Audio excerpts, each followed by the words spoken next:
505. What a large and a charge program we have for you today. Guaranteed future repeat. The exciting return of your guest is as good as mine. Categories today we have the world's richest musical artists. All right. And most visited countries. Now, when you say the richest musical artists, are they all alive? One is not. One is not. Okay. One is not, but you have to keep in mind, as far as these artists go. So if you look at the top touring musicians in the world, U2 normally does pretty good. They've got, X amount of millions of dollars. Lady Gaga, Taylor Swift. You got to remember those. That's a gross number. And those bands have to pay for their touring managers, all the roadies, 18-wheelers, the hotel rooms, everything in between. So that is not an actual number of the amount of money that, say, Bono and The Edge or Adam Clayton are worth. That's what they generated, but that is not what they kept. Believe it or not, a lot of these artists, they made their money in other ways. All right. And they are all individual artists. It's just the artists themselves. It's not a band. Okay. All right. So you can say, man, the Eagles, man, they make a ton of money. They tour, they have millions and millions of dollars. They got to split that up among 4 or 5 people. Right. Kiss is the same way. All these bands. Well, I don't think Kiss splits it evenly. No, they don't. I would like to know that split.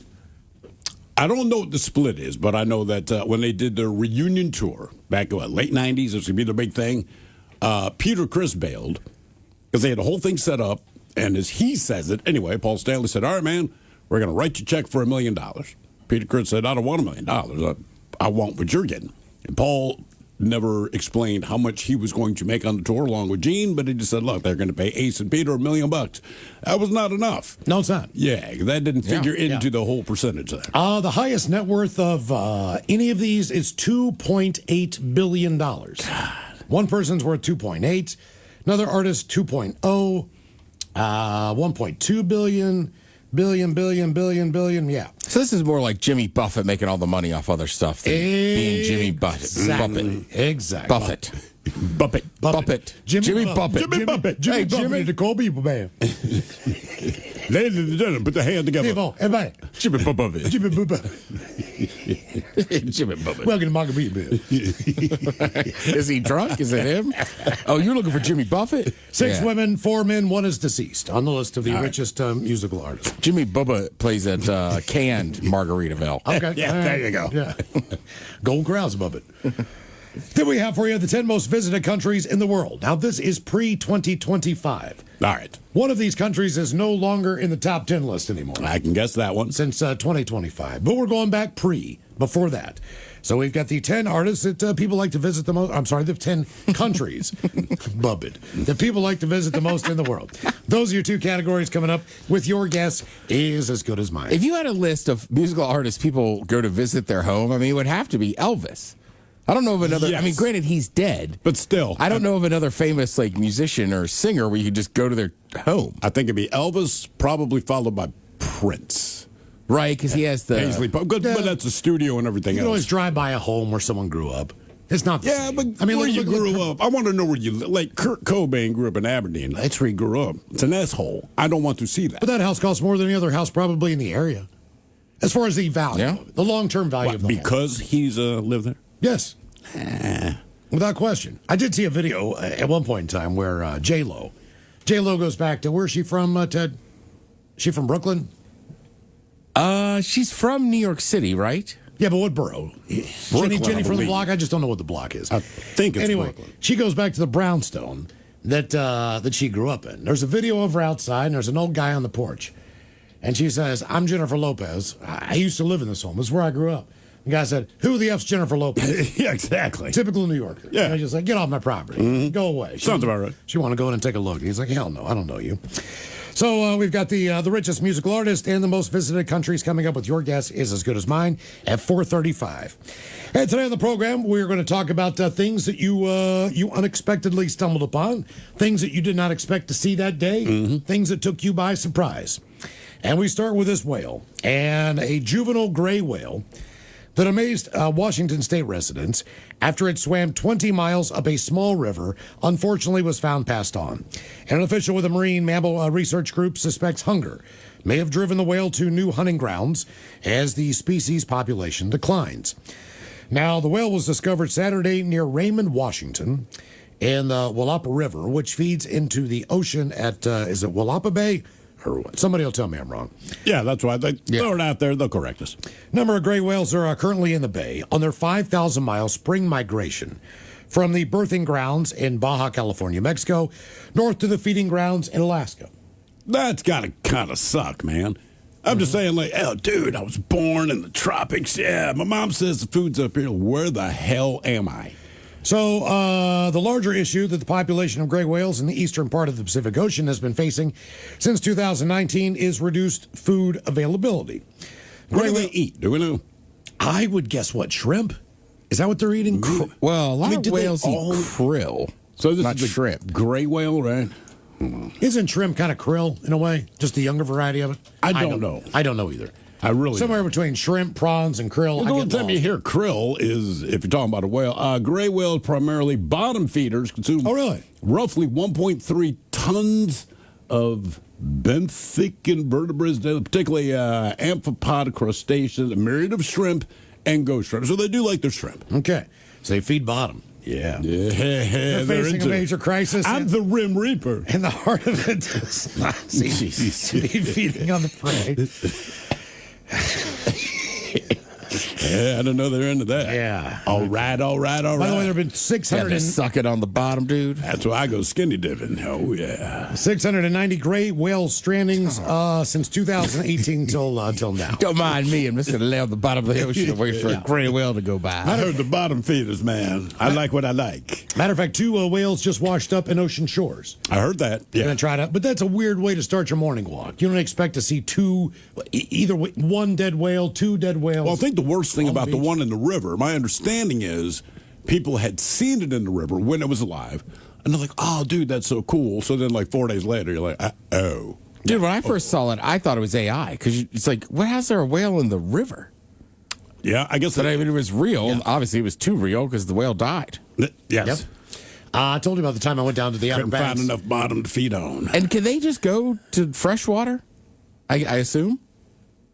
I don't think so. Maybe that was part of the problem. As far as the whale, Yeah. well, they can still breathe air. To me, that's the major. Oh, yeah, that's a good Yeah, that's point. good It's a point. mammal. Yeah, good You, point. Yeah. you bring up a very strong point, right? Exactly. Yeah. So- Well, like, bro, that's not the problem. Because I could go in both. Sure. Yeah. You know why? You could swim in a pool. You could swim in a pond. Yeah, none of it bothers me. No, it's fine. If it's water, it's probably going to be okay. Good times. When I was in North Carolina, much younger, there was a big storm coming in. I think I told you about that my uncle had gotten me a free hotel room because he had a buddy. Now, this buddy ran basically a Motel Inn. Yeah. That was on the beach, and that room got flooded. We had to evacuate that night. But as the storm came in earlier in the evening, my then girlfriend and I took a walk on the beach. Kill Devil Hills, if you've ever been to that area. But we see what looks to be, it looks like someone drove a four-wheeler out of the ocean. Now, the storm's coming in. It's windy and everything else. There is a huge sea turtle that we walk up on, and it's dug a hole, and it is dropping hundreds, if not thousands, of eggs into this hole. And I mean, it was just us. So of course, I got a lighter on me. I'm trying to figure out what's going on, and I mean, it was. They drop them all into the same hole? They dropped them all in the same hole. This girl is crying profusely. I'm talking about the turtle. I mean, just huge crocodile tears coming out of her eyes. She's dropping one ping pong ball after another. You tell me turtles cry? They cry when they give birth. Or when Probably they- hurts.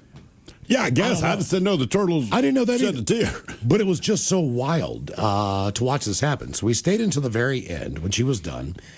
Then she filled What up. you looking at? She filled up the hole and then took off. Now keep in mind that entire beach was basically flooded. Yeah. As of like 2 or 3 o'clock in the morning that night. So I don't know if she knew she had to do it now. She was trying to get them all out of her. Bless you. But it was a crazy thing to stumble upon. As far as just How long did the process take from the time that you saw her until she was done? we got there first. By the time it was all said and done, there were probably 12 people around us. Okay. Some had brought lanterns and lights and all these things. She's probably got a little privacy. Yeah, so you could see a little bit better, but it was crazy stuff. All right, but it amazes me. You bring that up, but you also did a safari in Africa. As Well, far as correct. just going. Now, But granted, I knew you kind of I'm- expect. I'm going to a safari. I expect to see these animals. True. And I'm not saying if you go to the ocean, you're not expecting to see some kind of marine life. I just not expect to see how big of a sea turtle that was. Right. You know, dropping all these eggs and how many eggs were involved. Like you've seen the videos of all the little baby turtles running out. Oh, yeah. So I've been on the other side of that. I've been driving from like Delaware, like along the coast there, down to like Ocean City, and we were doing it at night, and you couldn't go down the highway because the turtles would go across the highway. Okay. Have all the kids on the bay side, and all the little babies would have to cross the highway. But I mean, it seemed like there was thousands of them. So this is a weird thing to me, and I'm sure there's some biological reason for this, right? But we've all seen videos. You're right. The eggs hatch, and there's hundreds of turtles. They beeline into the water. Yeah. But the mama makes it a point for them to be born on land. It just correct. I just don't know why is it if the first thing it wants to do is get back in the water. I mean, is mom just being a bitch? Like, well, it's like reverse humans. Humans breathe air, but yet babies are kind of when they're in the belly, they're in water and stuff, fluids. Well, here's why there's so many. The turtles are doing a reverse human. But here, they're going to live in water, birth in dry spot. Right. See, to me, closing down the road is bullcrap. What are you talking? Why? You would run them over. 1 in 1,000 to 1 in 10,000 sea turtle hatchlings survive to adulthood. But then if you run them over, you're going to take those numbers down, man. Well, you want them to go What's the chances you're mowing down the 1 in 10,000? Miles, I don't think you fathom how many turtles are on that road. First of all, I don't think you should kill. It would just be like a murder. It would be awful. All right. Awful. Oh, so there was so many. I figure it's like one going over across the road. No. I don't do it at once. It's like a nightmare film. Yeah, I mean there was thousands of them across. They're baby turtles. Did you stop and look? Yeah, because they let you get enough like close, and then obviously you got to turn around. But we were like, well, let's look at them. And how long do you watch it? You're right. It is a turtle. In theory, it shouldn't be scary. I mean, like tarantulas. But seeing that many of anything, it's like if you see an anthill outside, you're like, that's too many ants. Yeah, it just starts to skeeve you out. Like, So it was like that. It takes 20 to 30 years for a turtle to mature to be an adult. That's weird because somebody runs them over. Yeah, they get pregnant at 11. Apparently, their enemies are ghost crabs. What is this ghost crab? Raccoons. Well, yeah, raccoons are the enemy of all things. Birds on the beach. And then when they get to the water, it's fish. So they got all the things to avoid on land. So let's not add cars. That's probably a pretty good point. You said one out of how many? Actually, 1,000 to 1 in 10,000. Jesus. Not good odds. Our question, what did you unexpectedly stumble upon? 206-803-ROCK.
I will be at my friend's house having ham, hopefully some scalloped potatoes. I hope so. And then I'm going to hide some eggs so the kids can find them.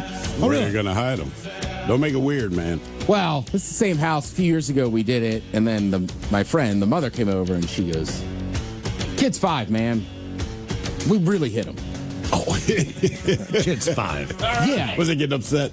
She was just like, "I'm an adult. I can't find them." We spent like 2 hours. Are these plastic eggs or not real eggs? They're plastic eggs. thank Some you. have candy. Some have little toys in them. Of course. But there's like I think 7 or 8 kids that'll be over there. All right. So that's just kind of me and my buddy Marshawn. That's what we do.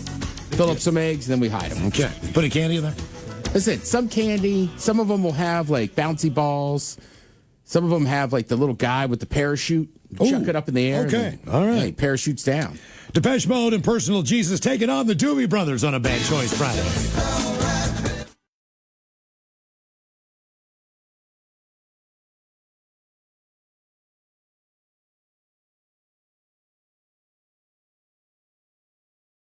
A Bad Choice Friday. You got to also use Echo and the Bunnymen. Oh, there's a ton of Jesus songs out there. Jesus, what is it? Just Left the Bus or Chicago or whatever from ZZ Top. Oh, yeah. Jesus Christ Superstar? Yep, Jesus sure. Christ Superstar. Jesus Christ Pose. Oh, yeah, solid one. That's too good, though. It is too good. That was a great We song. thought That about doesn't fly one. for a Bad Choice No, Friday. it does not. I'm just trying to get the tenor of this song. Like, are they like, no, Jesus is just all right Yeah, with me? seriously, Or like, is we it like, dig him. Jesus is just all right? No. They're like, we dig Jesus. Okay. That's why they're doing all We the... dig Jesus. Yeah, that's why they're doing all the If you're singing do in the back, gospel harmonizing and everything. Right. it's not negative. Okay, No. good. You know, no one says like, I hate you. Do, right? Yeah. That's Okie dokie doesn't mean bad. But he's right. But they're not like, "Oh, I've been saved." They're just like, he's all right with me. Jesus, all right. that's all right. He's all right. Yeah. Right. He's cool. Like, my He can question is, come over. are they saying like he's not all that, he's just all right? No, they're saying he can come over, man. He's a cool dude. Yeah, he's all right, man. He's just all right. He's just all right. Invite him to the supper. To the cookout. Doobie Brothers and Jesus is just all right. Taking on Depeche Mode and Personal Jesus. Vote now if you follow us on X at Men's Room Live. One of those two tunes coming up right after we drink and toast with the shot of the day. So you guys, right, like last week, we were talking about the Catholic weddings and everything. Yeah. I know. You really want to know a long Catholic thing, right? So today, traditionally, you go to like Stations of the Cross or whatever. Yeah. Have a big seafood dinner. Tomorrow, though, that Easter Vigil, man, it's like It's mass. all weekend. It's on Saturday night of Easter, right? So generally, I was always pro Saturday night mass, kind of get it out of the way. Okay. But that one is even longer. And then sometimes people who are just converting, that's like the night they like become a Catholic. All right. It is long. I mean, I could be wrong, but I feel like that's like a 2-hour mass. Good times. Good Yeah. times. All right, on to our question. Speaking of falling asleep somewhere, what did you wake up to or what woke you up? And we'll start with a story out of West by God, Virginia. A woman in Virginia named Anna Groves broke into a chicken coop on Tuesday. Just like Ernest D. Bass, she might have been a chicken thief. Mm-hmm. 2 humans were currently residing at the residence. Yeah, it's the home of an adult woman named Ashley and her father, James. Now, Anna was allegedly... James. She was allegedly threatening to kill Ashley as she was breaking in. Ashley was sleeping and woke up scared and stabbed Anna as she forced her way inside the coop. Now, Anna... So wait, was she sleeping inside of the chicken coop? Ashley was sleeping, woke up scared, and stabbed Anna. I think the coop was adjacent somehow to the house. But they keep saying in. I read the story like 3 times trying to figure out, was this woman asleep in the chicken coop? Because they keep saying I think she was awoken. and confronted her in the That is chicken correct. coop. Okay. So Anna was with another guy. She ran off, apparently to the hospital because she'd been stabbed. Yes. Police were called. They investigated the situation. They found Anna at the hospital. She denied threatening to kill Ashley, but she did admit to going there to, quote, beat her ass because she owed her money. This does raise a lot of questions, they say, and there aren't any answers so far. No charges are being filed against Ashley for the stabbing because she was protecting herself in the coop. So she must have gone in the coop as well. I don't know what the hell This is what I'm saying. But Anna's being charged with felony burglary, apparently for breaking into the coop. And just to be clear, this is not like some kind of an April Fool's story. This actually went down. The indication is that the one woman was sleeping in the chicken coop. Yes. But the local sheriff's office, they posted about this on Facebook, and there are some comments that people have left. Okay. First rule of chicken coop. What happens in the coop stays in the coop. One said, when someone runs afoul of the law, West Virginian stand your ground laws applies to chicken coops. She showed them who runs that roost. What else we got here? I live in this town in a regular house, and this is definitely not a joke. I mean, it is hilarious, but I'm aware of these folks, and it all checks out. Oh, really? Okay. Yeah. So I mean, that's voucher on that one. I don't know. Like, if there's somebody hiding in, they're still on your property. Yeah. I'm just, like I said, I read through the story a couple of times, and it just sounds like the woman that was threatened was sleeping in the chicken coop when the other woman shows up and threatens her there, because everything ends up in the chicken coop. Yes. Now we head south. A strong earthquake that shook the Bay Area just before 1:45 in the morning on Thursday was not located, believe it or not, on one of the major map fault lines, which is a little bit strange. A seismologist named Susan Ho said, while it's impossible to know for certain if a quake is a foreshock, a sign of a bigger tremor could be on the horizon. She said there is a 1 in 3 chance of at least a magnitude 3.0 quake in the region for the next month, and a 1 in 200 chance of a magnitude 5 shock during that same time frame. Now, if it was right on the San Andreas, people might worry a little bit more, but the quake occurred well west of the San Andreas fault. Is that better? I mean, I understand what they're saying. I don't know. Also, look, if I think the one wall of my house is bad and it's the other wall that comes down, I don't say, oh, thank God for that. Well, the tremor set off the shake alert and woke up thousands across the region. She said the quake was relatively small. Do we have shake alert here? Do we know if we have shake alert? I don't know. I mean, you get that at Like, the if we Shake Shack. have an earthquake, would we get an alert on? Because that's very specific to earthquakes. It's not anything other than that. Not that I'm aware of. So we have no shake alert? I don't believe so. Maybe, but I don't know. I mean, On our cell thankfully- phones? Is that kind of like an EAS thing? I don't know, because they keep calling Like an it Amber Alert? a shake alert, which means that is specific. And obviously, if you live there, that makes sense. But yeah, I guess it's like that. Shook awake sleeping residents and surprising people with alerts to their phones. So maybe these are sent out from your phone, just like an Amber Alert. I don't know. Oh, there is a shake alert in Washington. Oh, we do have one. There is. Yeah. I'm well, glad I didn't know that. Because Yeah. seconds matter, dude. Seconds, man. KISW and KISW HD1 Seattle. Always live on the free Odyssey app. From the Pinky's Plumbing Studio, you're in the men's room. Text the guys at 206-803-ROCK. Our question, what did you unexpectedly stumble upon? 206-803-ROCK. Did you guys do the Easter egg thing yesterday? Ted, were you involved in the egg hiding festivities? I was. Loaded up a bunch of eggs overnight on Saturday, and then, we hit them on Sunday. Did you go out and buy the eggs, or did you have them from last year? Now, my buddy buys them for his kids already. Me and my friend are just kind of like, once they go to bed, stay up a little bit later, and we load them and hide them. Okay. And then every year, we forget to count how many eggs there are. That is very important when it comes to children. So they might have found one from last year. I don't know. As I said, look, I load the rounds, I fire the gun, I don't count the shells. Doesn't matter. The can's going to be fine. We eat it all the time. You're all across the street. Yeah, that's a good point. You know? Yeah, but they love it. And then we had been playing some card games, right? Very low amount of money, but I had won. So maybe a couple dollars found their way in there. And then one kid kept going, I found $20. And I'm like, I don't know if you're full of S or if the You Easter messed up. Bunny was a little buzzed Did you up say- last night, threw a 20 in there. Did you say, let me, maybe that was the Easter egg, so to speak. I think the Easter Bunny probably got a little buzzed up. I've heard Did you see that? he has been there before, and when the kid revealed what they found, the Easter Bunny was very shocked, but you couldn't really take it back. Hey, Easter Bunny's a little shocked himself. Yeah. Okay. Did you see it? Did he prove it? No. Okay, That's so- why it's like a 5-year-old. So like I can't tell if they have it or not. You say, show me the money. Yeah. I want to see it. Yeah. There's a lot of people around. Show me the goddamn money, kid. Yeah.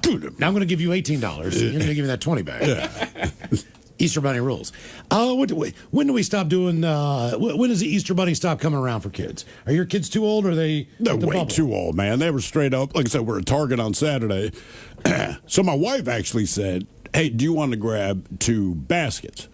I had no idea what she's talking about. She wasn't talking to me. She's talking to my son. He's like, well, yeah, we're going to load them up with candy. So the idea, and look, there's no, once you get to a certain age, the Easter Bunny himself does not visit you, but you still get hooked up. So he loaded up on candy and like, well, grab something for your sister too, whatever she likes. This is the thing about the sister. So he grabbed a big ass bag of gummy bears. And my wife's like, you need to grab 2 because this is true of her. Because she goes, once we set these things out, she's going to open the bags and just take the red ones. Oh, really? And she So she'll open the bag of gummies and meticulously extract all of the red ones, then seal the bag back up, and you can have the rest. Oh, All right. And all the red. I'll be So damned. when she saw them, there's 2 bags worth of red gummies that are now missing. Wow. And that's it. All right, we got 2 Easter stories here. Does that start fights? No, you just accept certain things. You know, with All right. family, like there's just certain things they're going to do, and with her, you can tell her not to. We tried. Everybody likes the red one. She's like, yeah, me too. But I think to her, it's like, hey, you snooze, you lose. She's going to take the red ones out of the bag. It is just understood. Yep. Okay. An investigation is underway in Long Beach after a family discovered possible human remains during an Easter egg hunt in the area near DeForest Park and wetlands yesterday afternoon. Officers told CBS LA they were called to the 5900 block at DeForest Avenue at about 5 o'clock in the evening. Upon learning of the discovery, due to the circumstances, the LA County Medical Examiner's Office is now responding to the scene. Family members told CBS LA off camera that what appeared to be the human skull Jesus. and other bones of a small child were discovered in the middle of their holiday tradition while children were looking for Easter eggs. Man, that's the worst part. It's one thing if you and I stumble upon it, but the kids are full of joy. They're excited, and instead of finding a plastic egg, they find human remains. Footage shows several brightly colored eggs on the path near what looked to be a partially excavated skull in the ground. 2 officers were seen covering the object with a canopy. At first, we saw the family there doing like a Easter egg hunt, but they were freaking out a little bit. According to a man who was walking along the path when he encountered the children, and what he said were the moments after the discovery was made. I can only imagine, like for them, finding a dead skull, another kid, must have been tragic. Now, as the investigation continues, police said the details would remain limited. Long Beach police officers were still on the scene as of 10 o'clock last night. Now, I know this sounds messed up, but they said the kids are around 5 years old. Obviously, you don't want the kids to discover human remains while looking for an Easter egg. I think that goes without saying. I, honest to God, think that just based on their age, it is better that they found a human skull, not a decomposing body, but the skull, as opposed to finding a dead rabbit. Yeah, that's fair. Honest to God, just on Easter Sunday, I just feel like if a kid, you know, they say, man, we saw a skull, it was freaky, it's something you share with your friends. I feel like they can noodle through it, but just based on their age. But I feel like if they saw a dead bunny on Easter near the Easter eggs, those kids would not be all right. No. I think you'd have to console them more than finding a person. Finding a dead bunny on Easter got to be horrible. Well, I unexpectedly stumbled upon a group of baby rabbits, bunnies, when I was cutting the grass. Yeah, but you didn't notice till after. I did not know they were there until after the fact. That was disturbing. That was one of the more. There was 2 moments in my life that I remember that just absolutely kind of freaked me the hell out. Now, at one point in time, so the bunny thing was bad. Okay. Yeah. That was bad. Because it was probably. Yeah, you chopped them up with a mower. I did not know I ran over them. The grass was high. Doesn't mean you didn't do it. Man, No, I did it. you get manslaughter, not murder. The problem was I had to clean the underneath side of that lawnmower. So just hosing that stuff out, man, and just like seeing what I did, I was just like, oh, I felt horrible. Now, the other one, Ted, you would appreciate, but I did the right thing. Thrill is right, though. This weekend, I'd rather see kids find a body than a dead rabbit. And like I It's like said, you can't find a dead reindeer on Christmas Eve. That's Right. going That'd to crush the the kid. worst day of the year for that to happen is going to be that day. Right. So, okay. So my job growing up also was to stack, to split, and to get all the firewood ready in the spring for the winter, okay? That was my West Virginia job. Yeah. Every single year, that was part of the plan. Now, a lot of this wood was locust wood. Especially on the roof. Yeah. Termite-infested wood, bugs in there, you know, just like logs with giant holes in them. Yeah. You know, whatever you get. You get old dead dry wood. And wintertime comes around, and I start a fire. Now, I start a fire in the fireplace. It's going pretty good. And then I close the glass doors. You know, the sliding folding glass doors. So I'm looking in there. I open up the vents, see it's starting to work around. The next thing I know, I've got about a 3-foot black snake banging on the inside of the glass inside the fireplace. Banging like nose into the glass. Boom, boom. What? Yeah, because there's a fire around them. Probably just crawled up into one of those logs that was outside, was hibernating. You know, it's the early part of the winter. This guy's freaking out. The entire thing is on fire. So I opened up the glass. I pulled the screen back. I grabbed the poker thing that I had, right? Yeah. And I picked that mother out of there, right? But now I got this black snake on the end of the poker in the living room of the house, which, and he's trying to get away. And I'm just like, no. I'm trying to get his ass out the door. It took about 4 attempts. I finally got a broom and was able to sweep him out the front door. But that freaked me the hell out, man. That sounds terrifying. Every single time I went to get a log or bring wood in the house, It ruined it, right? I'd bang on the wood. Yeah. Oh, yeah. Look at all the stuff. Freaked me the hell out. All right. Easter egg hunt, story number 2. A vial of suspected radioactive poison, the same substance that Russia has used to assassinate its critics, was discovered in place of chocolate during an Easter egg hunt in southwest Germany. Jesus, man. Damn. The small plastic bottle labeled polonium-210 was found in the garden of a home near Stuttgart on Easter Sunday. 2 men discovered the vial and alerted emergency services, prompting how many emergency personnel to show up? I don't even know if I would have called emergency services because up until I heard the story, I would not know what polonium-210 is. 41 emergency service vehicles were dispatched to the scene. 140 emergency personnel dispatched to the scene. I would not even want to be close to that. No. The chief said that both men were unharmed. It has not yet been confirmed whether the 50-milliliter vial actually contained polonium-210, which is highly radioactive and a rare isotope that is deadly if ingested or inhaled and notoriously difficult to detect. The substance is believed to have killed Kremlin critic Alexander Litvinenko and Palestinian leader Yasser Arafat. I know I did not get that right. We are assuming that this is indeed the substance in question, noting that the name was not just scribbled on by hand, but was clearly and officially labeled, government-wise. The vial weighed an estimated 200 grams, which would be consistent with a heavy substance like polonium. However, initial on-site tests for radioactivity came back negative, according to the authorities, who collected the vial for further analysis. Would you have known what that was before you read the story? I would have opened it up and smelled it. Yeah, That's what I'm thinking. I probably would have popped the lid and taken a whiff and then found out that that's the last thing that I should do because I just snorted radiation. Yeah. But obviously they know it. If that many people showed up, because what do you think the call is? Why?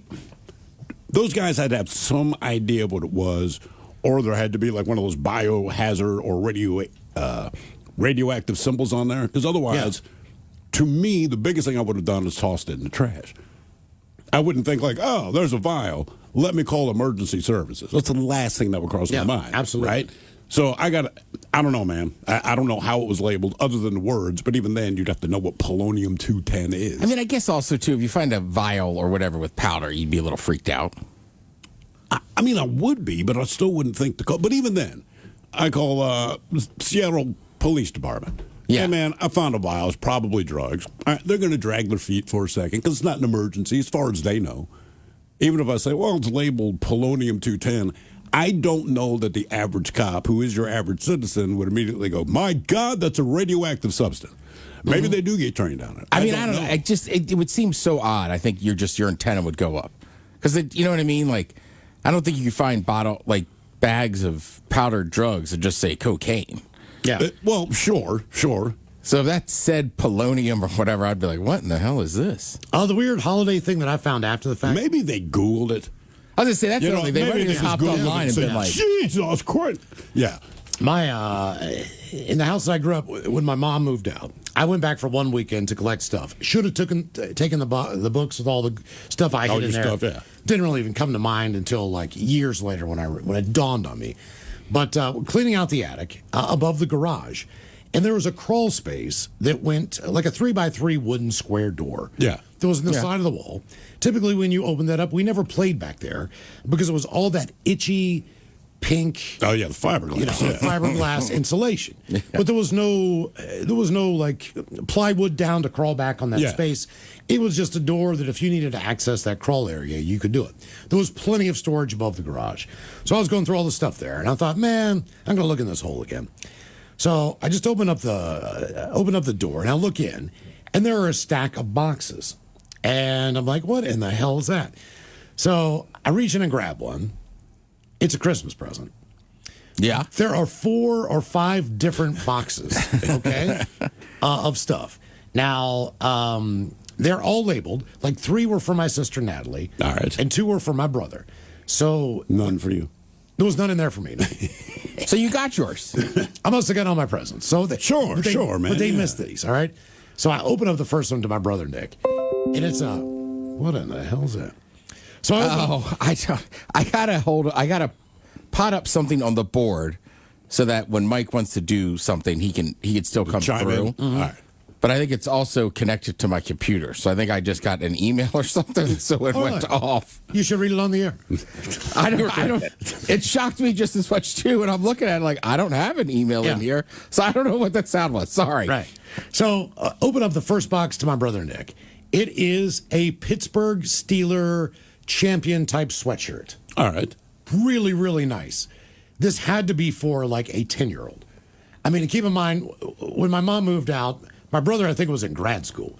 Oh, damn. So these presents, like my sister had a couple dresses in there. She was 2 years younger than my brother.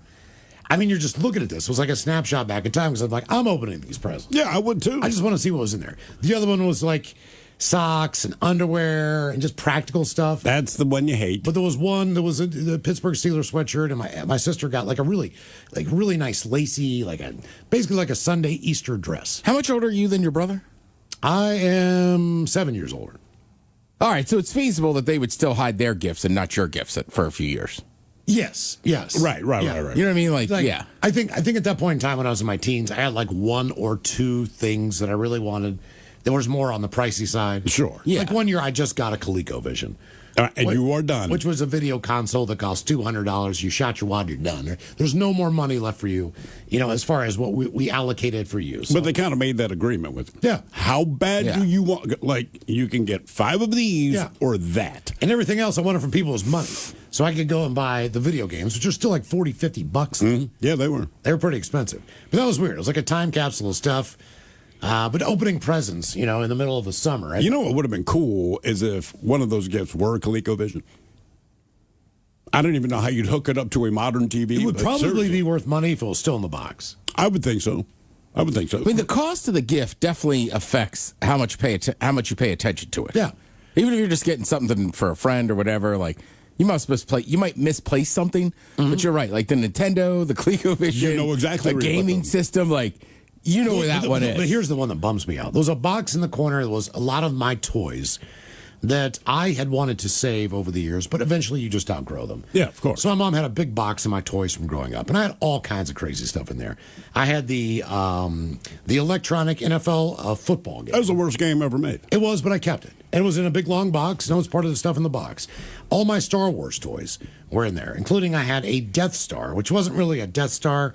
It was kind of like a little corner of the Death Star. Yeah. But at the bottom, they had the pit that they all fall into, with like the garbage compactor area. Yeah, that was the big sell. Had these little foam squares and all this crap in it. But all the original, granted, they're worth more if they're in the original packaging. Well, of course. But what child? You say, hey, kid, I got you this toy you want. Don't open it. Yeah. That'll never Yeah, it's impossible for the kid. Yeah. But I had all the major characters, and I'm looking to see what I don't have. I don't know why I did. I didn't have Princess Leia. Did you really want her? Well, she's part of the movie. I know. I mean, my parents got me Luke But I had first. Vader, I had Luke, I don't had think you Han did Solo. wrong. I wanted Han Solo, I had R2D2, Chewbacca, C3PO. had R2, Chewbacca. Darth Vader. That was it. Yeah, it's kind of like G.I. Joe's, right? Like I think Clint was his name, was like the head Joe. All right. To, like let him into battle, but that was never the one you wanted. Who were the guys you wanted? Like, who would be your top 3? There was just I don't remember all their names, but they had different accessories. So like one, Okay, you know what I yeah. mean? So like depending on the weapon or what they looked like, if they looked cooler. And then again, I played football a lot with mine, right? I'd line them up and then go play by position. So anybody that had kind of like a big helmet on, I was like, oh, he looks more like a football player. All right. Yeah, so you Yeah. keep like stuff like that, and then Keep that in mind, kids. Specificity goes a long way with parents. So you could say, like, for our time, I want Star Wars figures. They didn't get you the ones you wanted. So the next Correct. year, it was like, I want Han Solo. Yeah. I mean, you live and learn, but you realize, like, if you just say Star Wars figures, and even then, I remember my mother came back with this knockoff Star Wars thing. I don't remember, it was like, I don't know, Space Battle or whatever, which wasn't based on anything other than we're clearly ripping off Star Wars. So it was supposed to kind of, and it did kind of, look like a stormtrooper. Well, all the kids in the neighborhood, we all wanted Star Wars figures. My one buddy got hooked up with basically all of them. But we'd get together to play. And when I broke that thing out, it was the most humiliating experience. They're like, what is that? Yeah, I got knockoff G.I. Joes one year, too, from like an aunt and uncle. What do they call them? I had Battlestar I Galactica forget, figurines. but they It's the same thing. They sucked, and as a kid, I remember we got home. My mom was like, "What's wrong?" And I was like, "These aren't GI Joes." And she was like, and I just just pulled out another one. And was like, "See how his arms bend? This is a fake one." And I don't think I ever played with them. No, I hated them. And your friends get on you real quick. They're like, "Dude, that is a ghetto ass stormtrooper," and it sucks. I mean, you got to be real specific. Well, I told you about my ex Leslie when she was little. Cabbage Patch dolls with the craze. Yeah. Okay, so they sold out of all these, but there was a hand knit doll that kind of had the same look to it. Cabbage Patch doll had a plastic head. This was a knit. The whole doll was knit and stuffed with whatever Asbestos. whatever Yeah, the stuff the damn thing was. But it was a black girl with long hair and all this stuff. And when she opened it up, she cried on Hanukkah because it wasn't a Cabbage Patch doll. No. She's looking at it going, "What is this?" It's like, "It's Cabbage Patch doll." She's like, "This is not a Cabbage Patch doll." Ruined her entire holiday. Yeah. Funny, kids bring know. up. My wife still has these 2 Cabbage Patch dolls that she broke out last week. I'm like, why? Because to me, they look real weird. I'm like, why are these creepy things out? And she's like, well, I've had them, but the kid's school was doing like an 80s day or something. So she's like, I brought them my Cabbage Patch dolls. I'm like, what do the kids think? They were like, Nothing. Super unimpressed. Another friend brought in an old Atari. They were like, all right. Yep. I was like, babe, sorry, man. No one likes your Cabbage Patch except you. Our question: what did you unexpectedly stumble upon? 206-803-ROCK.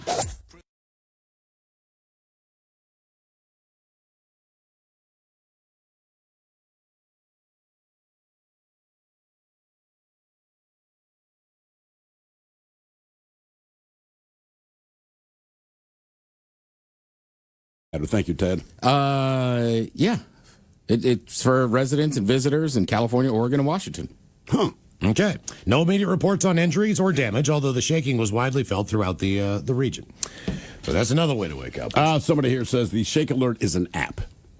So you can download the app if you're that worried about it, and then, yes, the app will let you know. So shouldn't they be telling everybody here to get a shake alert?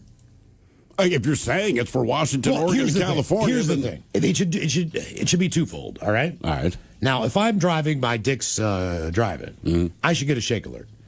To let you know, Like chocolate shake, vanilla shake right here. Right. But then if there is an actual earthquake, then it'll tell me if there's an actual earthquake. So if I'm near a good milkshake, it should give me the opportunity to have that information as well. That way it's just not a dead app. You know what I'm saying? Nothing against Dick's, but for me, the Shake Alert would go off at Kid Valley. It's going to go off at all these places. I think you need to program like your top 3. Right? Because certain places you go, well, maybe you don't know they have a great nothing milkshake. wrong with the shake. Okay, you could put suggestions in, but like Five Guys, definitely give me the Shake Alert. Right? Very good milkshake. You don't want milkshake alert. Why not? I don't think you fathom how many places sell milkshakes. That's what I'm saying. Well, you should type in your phone would be going off. You don't even like your phone. Why no? But Your phone would be going off I keep it with me on the car. Shake alert. This would be entertaining for me. Yeah. If it's going to go off, I don't want to see a call from somebody. Like whatever. You I drive wanna past see- Federal Way, that thing's going to blow up. I want to see shake alert. Yeah. I'm just saying. Does it go off for blizzards? It's gonna sound like a flock of it's ducks not a in front of shake. his No, car. that's a blizzard. That's a blizzard alert. You need that in like the Northeast. So you're going to make a frosty alert? Well, If you live somewhere cold, that way sure. either it is cold No. or you're near a Wendy's. Right. Right, Wendy's frost. Yeah, like That's what I exactly mean. right. Five Guys. Blizzard alerts only that's what going I'm to be saying. places There's where they so have many blizzard. milkshakes. Yeah, but a Frosty and a Blizzard are not milkshakes. They are Chick-fil-A. Frosties and they are Blizzards. Yeah. Yeah. What is frosty then? Frosty places where it's cold, like Maine. I mean, It's not really a frozen, milkshake but- because you can't suck it with a straw. Yeah. Frosty Right. outside. Yeah, it's Frosty. It's like an edible milkshake. We can have Frosty alerts. We don't get snow. We get Frosty alerts. It does get cold, right? So at least give me the Frosty alert. Maybe you go home and you think you're going to get a little something from the wife, and then the frost alert. Frost, did you know? Hey, don't waste that Viagra. Not a good move. Don't Then you waste know the you're in Viagra. trouble, right? You know, you take one beforehand, you think you got a chance, and nothing happens. Hey, bro, she's not in the mood today. You got the Frosty alert. Right? After hours of patiently Go by the waiting, marine base, And and they're watching- all staying frosty. It starts going off. after hours of patiently waiting and watching for animals, the photographer, who was a wildlife photographer, had drifted off in the shade and fell asleep. Upon waking, he discovered a cheetah cuddled up to his side, also fast asleep. The animal, apparently exhausted, had sought a quiet spot to rest. And the photographer, being under the shade and in a calm state, I guess the cheetah felt that this was okay to settle next to him. I felt warmth against me, and when I opened my eyes, I saw this cheetah snuggling up beside me. At first, I thought I was dreaming. Now, cheetahs are generally known for being wary around humans, and they typically avoid close encounters. Unlike lions or leopards that do not care. The fact that one... cheetahs really, like, they don't attack humans. No. Yeah. Have you seen the picture of this, Ted? No. Okay, it's not like the cheetah's just next to him. The guy's kind of asleep on his back. Like, the cheetah's head is on his shoulder like your pet dog if you're laying on the couch. I mean, this cheetah is super comfortable, this dude. They say the fact that one would choose to come so close to a person is highly unusual, likely spurred by exhaustion and the tranquil setting. Oh, yeah. See what I'm saying? That looks awesome. I mean, except it's a wild cheetah, but yeah, it's... Now they're naturally goddamn friendly. Apparently. Yeah. A photograph of the stunned photographer with the dozing cheetah at his side quickly made the rounds on social media. The image evoked both awe and questions about the delicate and unpredictable interactions between human and wild predators. My question is, did you get Cheetos? A cheetah alert? I'm saying, you think of a cheetah, I think of Chester Cheetah. It's the only, name another cheetah. And don't say Cheetah from Thundercats. That doesn't count. Is that her name? Cheetah? Something like That's that. the only one. Yeah, Chester Cheetah. Some observers said the incident is proof that animals might adapt to the presence of people. Others caution that such scenes are extremely rare and should not be seen as typical behavior. Well, no Now, kidding. Beyond the surprise, this episode highlights an unpredictable nature of wildlife. Even the most experienced professionals can be caught off guard. And they say in the wild, the boundary between caution and unexpected closeness sometimes disappears without warning. I will say this. The fact that you feel comfortable enough to fall asleep in an area where there are wild cheetahs, lions, and those types of animals, But the leopards. thing is, he fell asleep. I don't think he did. tried to nap, per se, but he's out there waiting to get a shot, right? The way I understand, he's waiting to get a shot, and I guess most of these wildlife photographers will tell you it's mostly hurry up and wait, right? It's not like you're walking around. You find a spot, and then you wait for something to get close, you take your picture. So I think, like, he was waiting. He went into the shade because it's hot, and then just passed the hell out. And then the cheetah saw his ass, rolled over there, and did the same thing. Yeah, I don't think I can't imagine to say, you know what? I'm surrounded by carnivores and predators. I'm just going to catch a few Z's here. You don't understand. Even just the fact of, okay, look, F the cats. A black mamba is one of the most poisonous snakes in the world. Venomous, Miles. Venomous snakes in the world. It is huge. Yeah. It is ugly. It strikes. I mean, this thing can strike you at 6 feet high. Damn. Like a king cobra. Right. That's how much these things can haunch up and strike. So the idea of just being in an area where that is on the ground, Yeah. all the bugs, you don't understand, man. When I was in Africa, every single bug, there's no flies. There's no tiny little bugs. Everything is the size of your hand. And do they sting and bite? Or I don't know. The worms are huge. Ew. The millipedes and centipedes are huge. The ants could take down an elephant. I mean, every single thing that is there is bigger than what you think. It's kind of like, very similar to Australia. Australia might even be bigger, except for their land animals. Right. But for the most part, man, some of these bugs, I didn't know what to do. I mean, you swat it? If you stepped on it, it's not going to break it. Right. This one worm I saw was all coiled up in a perfect, kind of like Lollapalooza. Yeah. And I could not believe how thick and how hard its shell was and how many legs it had. Is it one of those millipede things, man? Yeah, something. It kind of looked like when you ever see people get a sausage in a pizza box, where it's just the entire spiral all the way around. That's what the damn thing looked like. I was like, my God, man. You know what sausage I'm talking about? Yeah, I do. Okay. But the sausages don't have legs. No. Sausage in a pizza box. It just caught me off guard. You said, you ever seen a sausage in a pizza box? I know. Beginning of a porn. You know you're the real butcher when you get it that way. Yeah. All right. Yeah. I'm just saying it's that. I've never personally. Oh, he's slinging meat, all right. Damn it. You ever seen a sausage in a pizza box? No. Okay.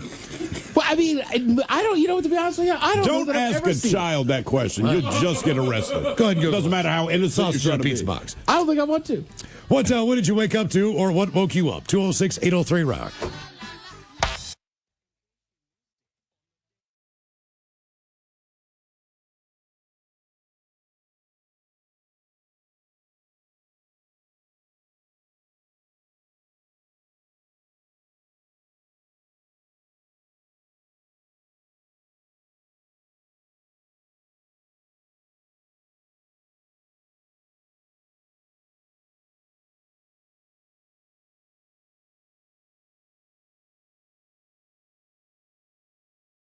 7. Wow. All right. Well, because there's a friendship, there's a bond. I don't want to break the bond. And once he said it was okay, I went and I completed the mission. Wow. Was that the only time that you slept with her? And mind you, his mom, she's like the Margot Robbie, Denise Richards, but she has the body of a black woman. So Denise Richards with a big old ass. I was going to say, she had a butt. Yeah. Big old butt. Big old butt. So, no, that was not the only time. We continued doing that for about 6 or 8 months. And was Harley aware of this? Did Harley know you guys were engaging consistently? Yeah, he was okay with it because he didn't like his stepdad. Okay, that makes sense. Does it? Yeah, his father had passed away when he was like 5, 6 years old, and he didn't really like the stepdad. So he didn't really care. And then once they got the divorce and everything, he really didn't care. I begged my mom after she and my stepfather got divorced to just go on a date. Just go out with somebody. Yeah, but you wouldn't say with Steve. Well, I mean, there's a difference. I would tell my mom, too, Mom, you should date. Call Miles. That's not how that's going to go, man. Nothing against you or everything against you. She already told him she thought he was hot.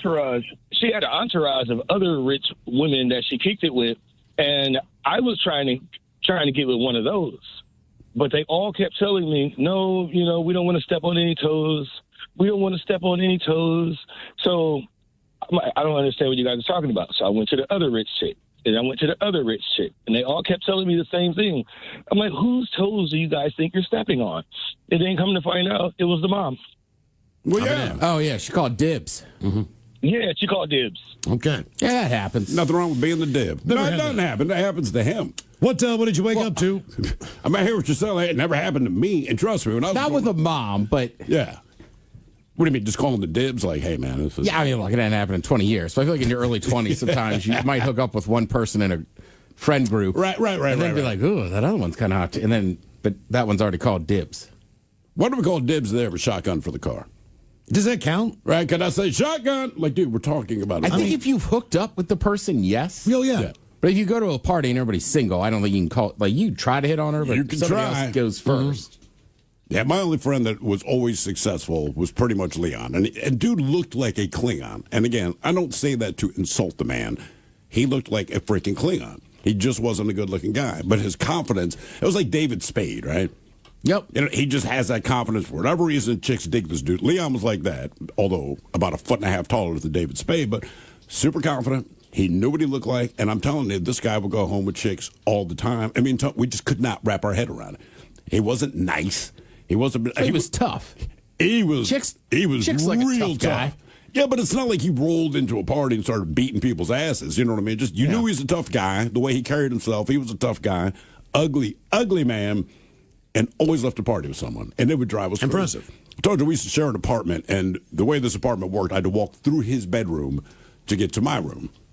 You could still smoke indoors at that time, so I'm trying to tiptoe because this bedroom is pitch black. There's no windows, right? So I'm tiptoeing through. I see the cherry on the cigarette lights up. He's obviously laying in bed, but I can't physically see him. You just see, hey, what's up, man? I'm like, what's up, Leon? Then I hear this female voice, hi, Steve. And her cigarette lights up, and I realize, oh, that's the chick I know from the bar. Then I hear another, hi, Steve, and it's this other chick that I know from the bar. And Leon's in bed with both of them, man. So, whatever. By the time I get up the next morning, they've already left. He's just sitting in the living room, man. His grin was from ear to ear. How you doing, man? I'm like, really, dude? He's like, what can you do? What did you wake up to, or what woke you up? 206-803-ROB. I wonder if anybody still smokes a cig after sex. I do. Whenever I have it. I mean, not which in is the like room. Once every 7 years. But yeah, I will actually physically get up and roll outside. Let me rephrase that. In the room. No. No. I mean, you can't do it in a hotel. I won't do it in my own. 99.9 KISW. The shenanigans continue. This is the men's room with Miles and Thrill. Hopefully on Saturday we'll see you up in Woodville, the return of the Red Party and chess tournament. Doors are going to open at 1. Party starts at 2 as we get to taste the return of the Red. As far as the tickets go, The ticket cost will get you a 6-pack of beer to take home with you when you leave the party. Correct. Also, keep in mind, this is an all-ages event. Yep. So one way or another, the kids can get in. They can get in for absolutely free. But again, if you are 21 years of age or older, you're going to drink. And with that ticket, you're going to get a 6-pack to take home. That's exactly it. That's how the party is going down up in Woodinville at the Black Raven Brewing Facility. Hopefully, we can see you up there. New Originals having a practice tonight down in Fremont. Yeah, we'll see if we need another one. I know, I believe my son very much wants to go to this event. Oh, that's really cool. It is cool, but I look at him, I'm like, why? I'm like, look, I can't really hang out with you because I'm going to be talking to people. They got pinball machines. They got all kinds of cool stuff. They do. I think he just likes the flex. Because he came to the 20th anniversary party, and he brought a couple of buddies with him, and because he could, quote-unquote, go backstage. Like, I don't know, he just had this very smug look on his face the entire time. Okay. Like, oh, yeah, I got this, guys. Tickets are on sale now for Saturday's event at KISW.com. We hope to see you Saturday up in Woodinville at the Black Raven Brewing Facility. Okay, on to the question. Here's one for you. As far as what did you unexpectedly stumble upon, state police troopers came to the rescue of a bear cub found in a ditch along the side of a highway this week in northern New Jersey. AP reports the troopers from Perrysville Station responded Wednesday afternoon in Union Township, found the animal all by itself. The bear was soon safely secured and taken back to the state police barracks. I see a bear cub on the side of the road. The last thing I'm doing. The first thing I think to myself is, where is Mom? How far is she away? When do I get mauled? That was my question. How long do you think they observe it, quote unquote, before they make the determination that Mom's not around? Bear's a cutie, though. Was soon safely secured. It is kind of cool looking at that little bear in the cop car. In the back of the car, for now. He's just looking like, what did I do? I'll take it back to the state police barracks. It was later turned over to the Environmental Protection Department. Not clear how the cub ended up in the ditch, how long it had been there before they spotted it. Details on the condition were not available as of Friday. But thanks to the swift response of troopers, the cub is now safe and receiving the attention he needs. Do you let the cub back into the woods after all this? I don't know. I honestly don't know, right? Because you would think, like anything, you learn from Mom, teach you how to hunt, all the rest of that stuff. Stay away from people, don't do stupid stuff. Now he's getting introduced to people, so he's not going to be terrified of people anymore.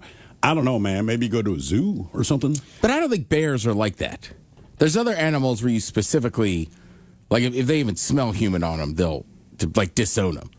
I think the bears will welcome him back. No, I'm just saying, not that. I just mean even when they talk about re-releasing like an orca back into the wild, if it's been at like SeaWorld or something, man, a lot of things are instinctive, but it doesn't necessarily know how to hunt the way the other ones do. And that can be problematic. Like I said, just being around people. Yeah. I just feel like this guy, they caught him, they re-released him so quickly, he's fine. But they didn't re-release him. No, he's still in he's still in custody? Yeah. He's in police custody, man. He's waiting to make bail. Yo, free that bear, dude.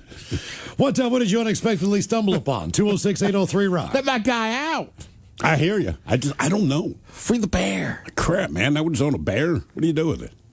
Think they'll try to make him into a cop? That would be intimidating. I was at the K9. This is the Ursine unit. We got a freaking bear, brother. We will release the bear. Hello, Derek. Welcome to the men's room. Hola, bichola. Hola. Hey, so I was living at Cleom at the time, doing construction in that resort, Suncadia, that Miles was referencing a couple weeks ago. Mm-hmm. And I was getting to know the local people, and there was this old-timer that he had a place right in the main of town, and he was on the Northern Exposure show and had a lot of stuff on his little lot. Anyhow, he had a shed, and he wanted to move it across the street. And he's like, "You're going to help me with that? Just empty it all out." I'm like, "Cool." Go and I start emptying the shed out and move a couple things, and there lays a rifle, like a World War II looking bolt-action rifle. And I go, "Holy smokes." I'm like, do I tell him about this? Like, he's got to know it's in here. Or do I just, bad thoughts, do I just keep it? I'm like, I can't do that. And I go and I ask him, like, "Hey, you have any guns out there?" And he goes, "Not that I'm aware of." And so he's like, "Why?" I'm like, "Well, check this out." And he's like, "Oh, holy smokes, that's cool." I go, "You don't have to pay me for today if you just let me keep this." And then you shot him. So did he let you? Did he let you keep the rifle? He did not, and understandably, I'm like, all right, but Did he just got that he owned it, or did he really have no idea where it came from? so he really had no idea where it came from, and what we put together later on is he took it to a guy that knew guns real well, and the first thing, of course, that person looked out was the barrel, and there was no rifling in the barrel, so it was a prop. It was what they figured out to be a Japanese training rifle. All right. All right, but still. I would still think I know I have it, is all. You know, would well, it's think, not a real gun. Like, well, I know I have a fake gun, right? But that's crazy. That is. Yep. I remember the first odd thing I discovered, I was 14, I guess. And, you're just starting to figure out, some sex things and all this. And we're living in Baltimore. A buddy of mine, he lives 2 houses away, but they're row houses, so they're all glued together, basically. And he's like, hey, man, help me go over to this chick's house. I'm feeding her cats for the week that she's gone. I'm like, all right, fine. So we go, and I can't remember what we're looking for, like a can opener or something, but we're in her kitchen. All right, so we're not like snooping around her house. And you expect to find silverware, which we did, ladles and wooden spoons, which we did. Then we opened this one drawer. It's basically like a junk drawer, right? So it's got like scissors and all the rest of that crap. And he pulls this thing out. And I'm like, what is that? It looks like a penis. And it's obviously designed to look like a penis. It was a strap-on. Oh. But at that time, I had never seen or even considered a strap-on. And we're like, why is it on a belt? So he he puts it on, and we're looking at him, and he basically is just standing there with a fake erection. And I'm like, what would be the point of this? I don't understand, but whatever. We just put it back in. We kind of chuckled about it. About 2 weeks later, we're starting to get our porn magazine collection. It's like, dude, you got to come over. So I go over there, and there is a picture that has 2 women engaged in an act. And we were like, oh, that's what it's for. I'll be damned. Now it's all clicking in. Oh, yeah, but every time we saw her after that, like, nah, man, she's cool. She's cool. But I don't think that's how he was using it. There was no he involved. Oh. What did you unexpectedly stumble upon? 206-803-ROCK. That would be alarming if you don't know what that is. We had no and idea. You have no idea. Right. Especially we're at least like a sex toy, but why would it be on a belt? It just didn't make any sense. And then we realized she had like a longtime girlfriend at the time, but we did not piece together that it was her girlfriend. It was just her buddy. Right? And then after we kind of saw the magazine, like it all started clicking like, oh, okay. And then you have other questions but you can't ask her. But like, well, who do you think wears it? We both agreed probably the woman who owned the cat. All right. It's just a judgment call. I mean, like I said, we're early in this kind of thing in our life, but it's like, based on the personalities, man, I think it's her. He agreed. But yeah, first time I saw a strap on, just no idea what the hell that thing was. Hello, Dylan. Welcome to the men's room. Hola. Hola. All right, boys. So I grew up in Spokane, and I was one of the poor kids whose parents wouldn't buy him a car when I was growing up. But I lucked out. My older brother actually worked at a Jiffy Lube, and he had a customer who sold him an old 92 Cadillac Eldorado, bright red. All right. And it stunk. It absolutely reeked. It didn't run when he got it. He picked up a spark plug for it, though, turned it over right away, said, here you go. Here's your first car, buddy. But when you say it stunk, what is the closest smell you could associate it with? Death. Oh, God. Okay. Yeah. So, lo and behold, I couldn't open the trunk. And on those old caddies, there was a separate key for the trunk. Yeah, same one for the doors. Yep, exactly.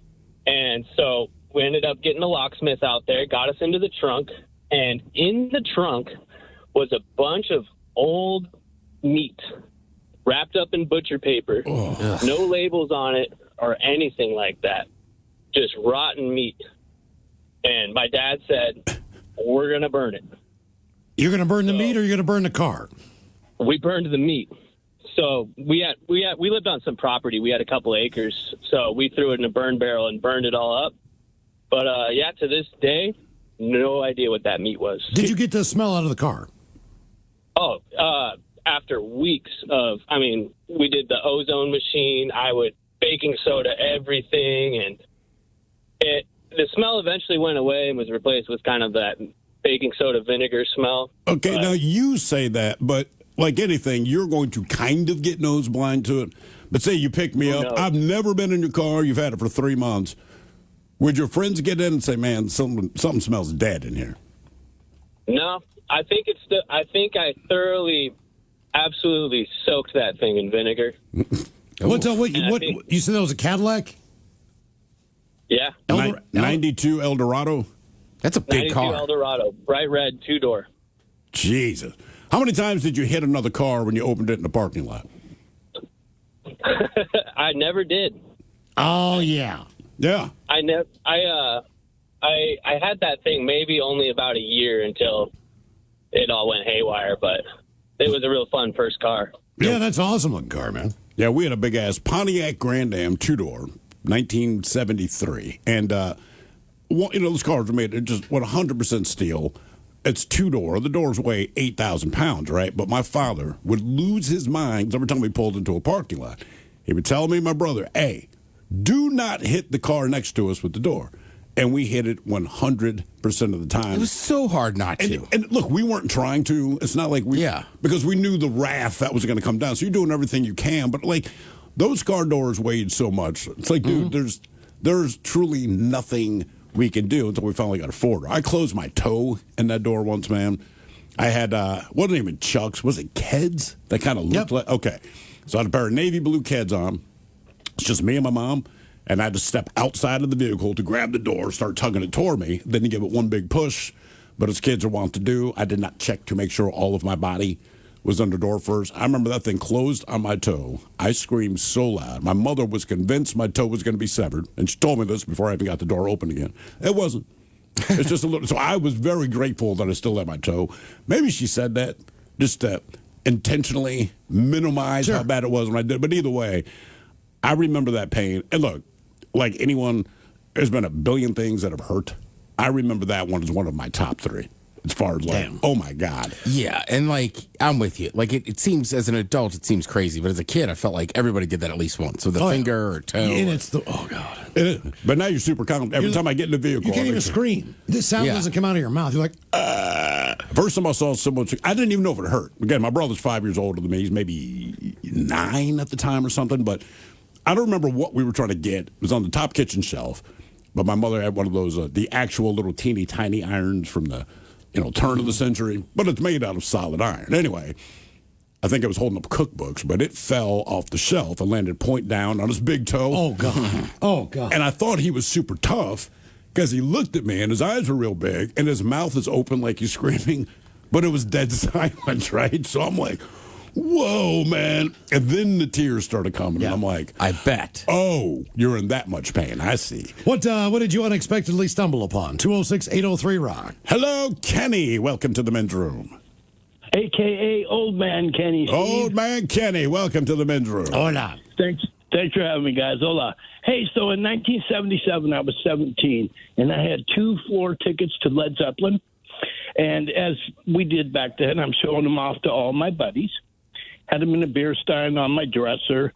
And then one stoned or drunk night, I decided I better put these somewhere safe. And so I hid them. Well, I forgot where I hid them. So the show's getting closer. I'm looking. I can't find these tickets, Pretty soon I'm thinking somebody stole them. Somebody stole these tickets from me. So I missed the show. And I always thought it was this chick. I know this chick and her boyfriend because I found out they went and they really didn't have the means to do so. Well, let's flip forward 5 years, right? I went to move out of my house, and when I was stoned and or drunk, I stashed them. I had that poster of Jimmy Page playing the double neck guitar. Yep.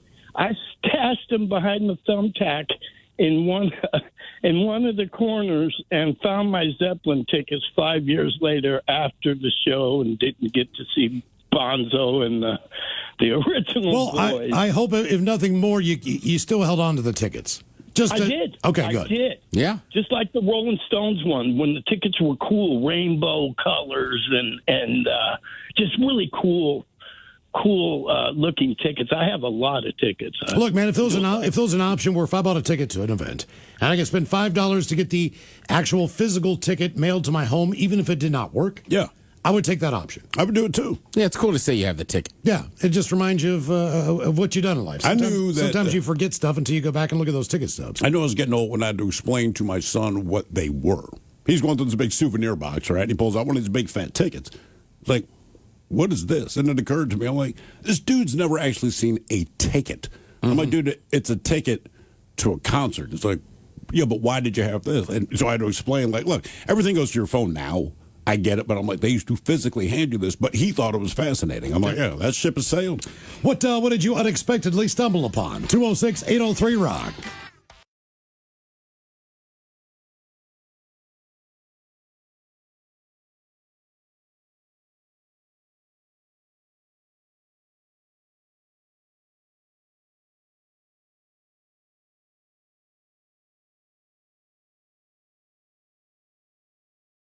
Hotel in Vegas? Or they probably shut all that. There's got to be smoking. There's got to be some maybe, but smoking rooms, still, right? you don't want to stay in a smoking room. You already smell like smoke. All you got to do is walk downstairs. That's true. Walk out the door. Just takes that long. What did you wake up to, or what woke you up? 206-803-ROCK. Hello, Joshua. Welcome to the men's room. Hey, fellas. Hola. All right, so this was back at the beginning of this year, actually. A little context. I live in this, big house that used to be a church, got renovated, has, dorm-style rooms for young adults. All right. The room I'm in is a triple, and for a while, it was just me in there. So I was gone for a weekend, and I knew that I was going to get a roommate, but I didn't know it was going to be that weekend.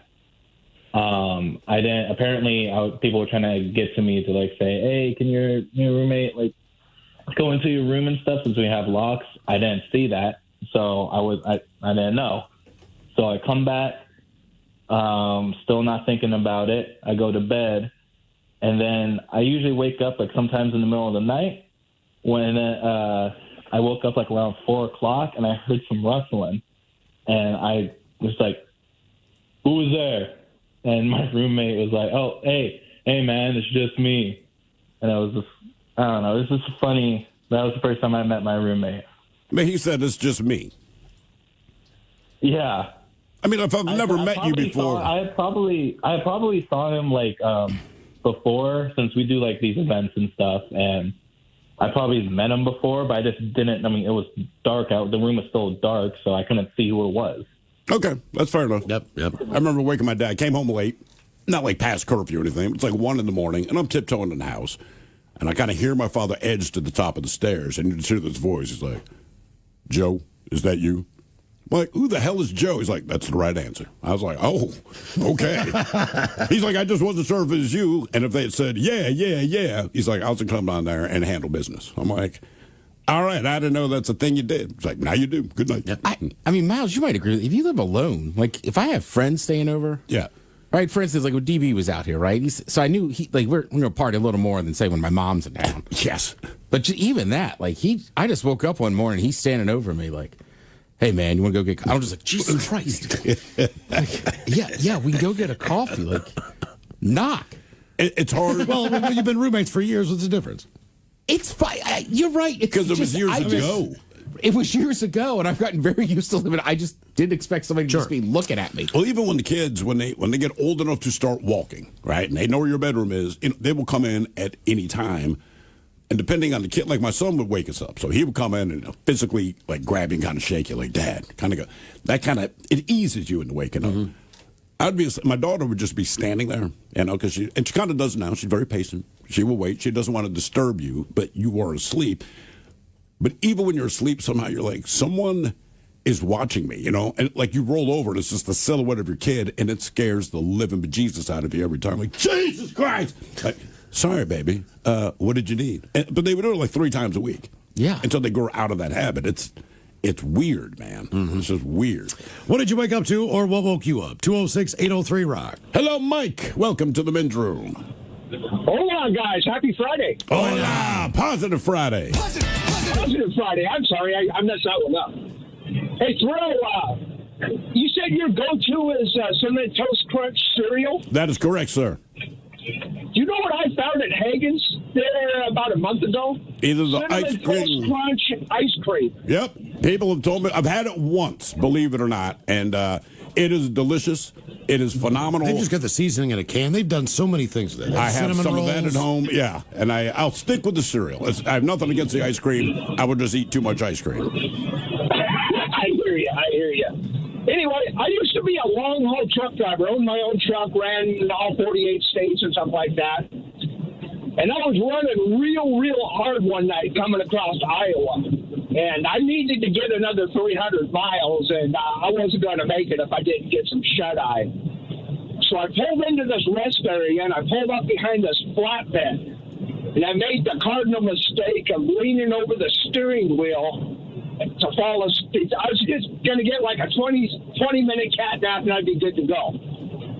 So I fell asleep immediately, and I was dreaming that I was driving. And I woke up, I see brake lights of a flatbed in front of me.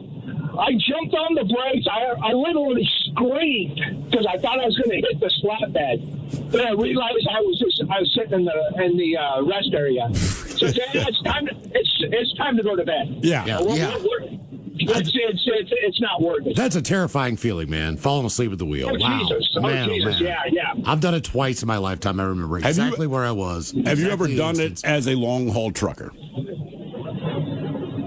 Falling asleep? No. Yeah. Okay. I've never fallen asleep. I've always stopped there. One other time I was in Eastern Washington at a rest area, and luckily I was parked on the very end. And I was in the sleeper sleeping. I've been running real hard, and I woke up.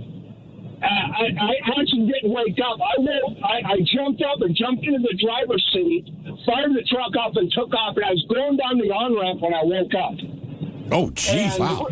Yeah. And the reason why I was stopped was because I didn't want to cross the scale. It's called the Tokyo scale over there in Eastern Washington.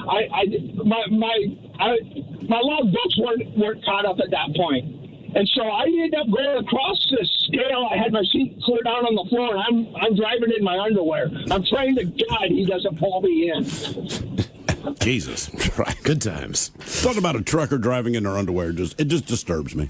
Our question, what did you wake up to or what woke you up? 206-803-ROCK.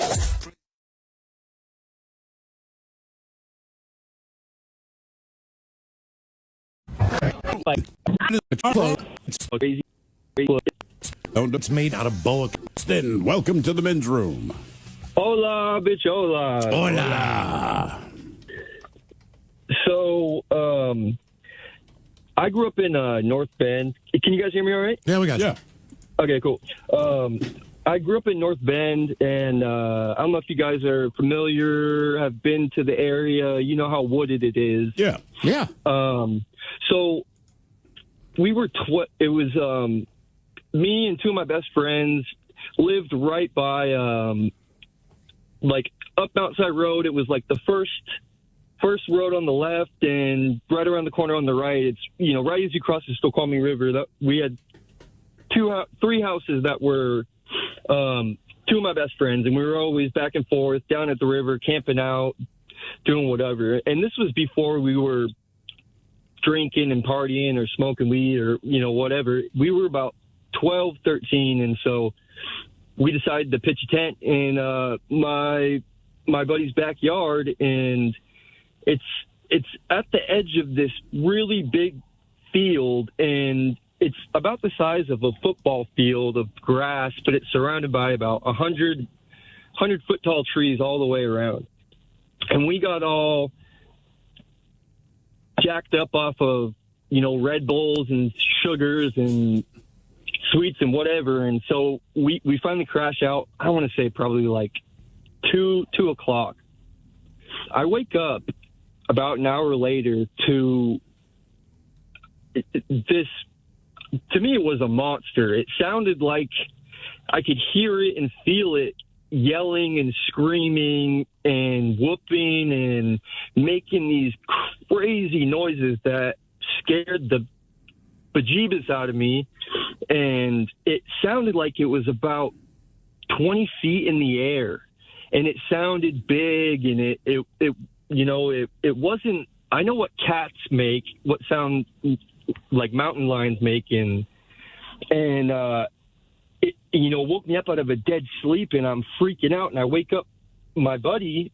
They're both my two best friends are asleep, and I wake up my buddy Connor. I'm like, hey, yo, wake up. And he's like, oh, what's up? I'm like, dude, listen, and he, the look on his eyes was like, what the F is that? Because when I say I could hear it across the field, it was yelling. Like I said, it sounded like it was, 20 feet in the air. And we tried to wake up my other friend, and he just wouldn't wake up. But I mean, it screamed and yelled and whooped and made noise for about 30 minutes. And we were, shaking, like. Did your one buddy sleep through all this? The whole thing. Well, it was probably, dude, if you've ever heard of it, it was probably an owl. No, I'm telling you guys.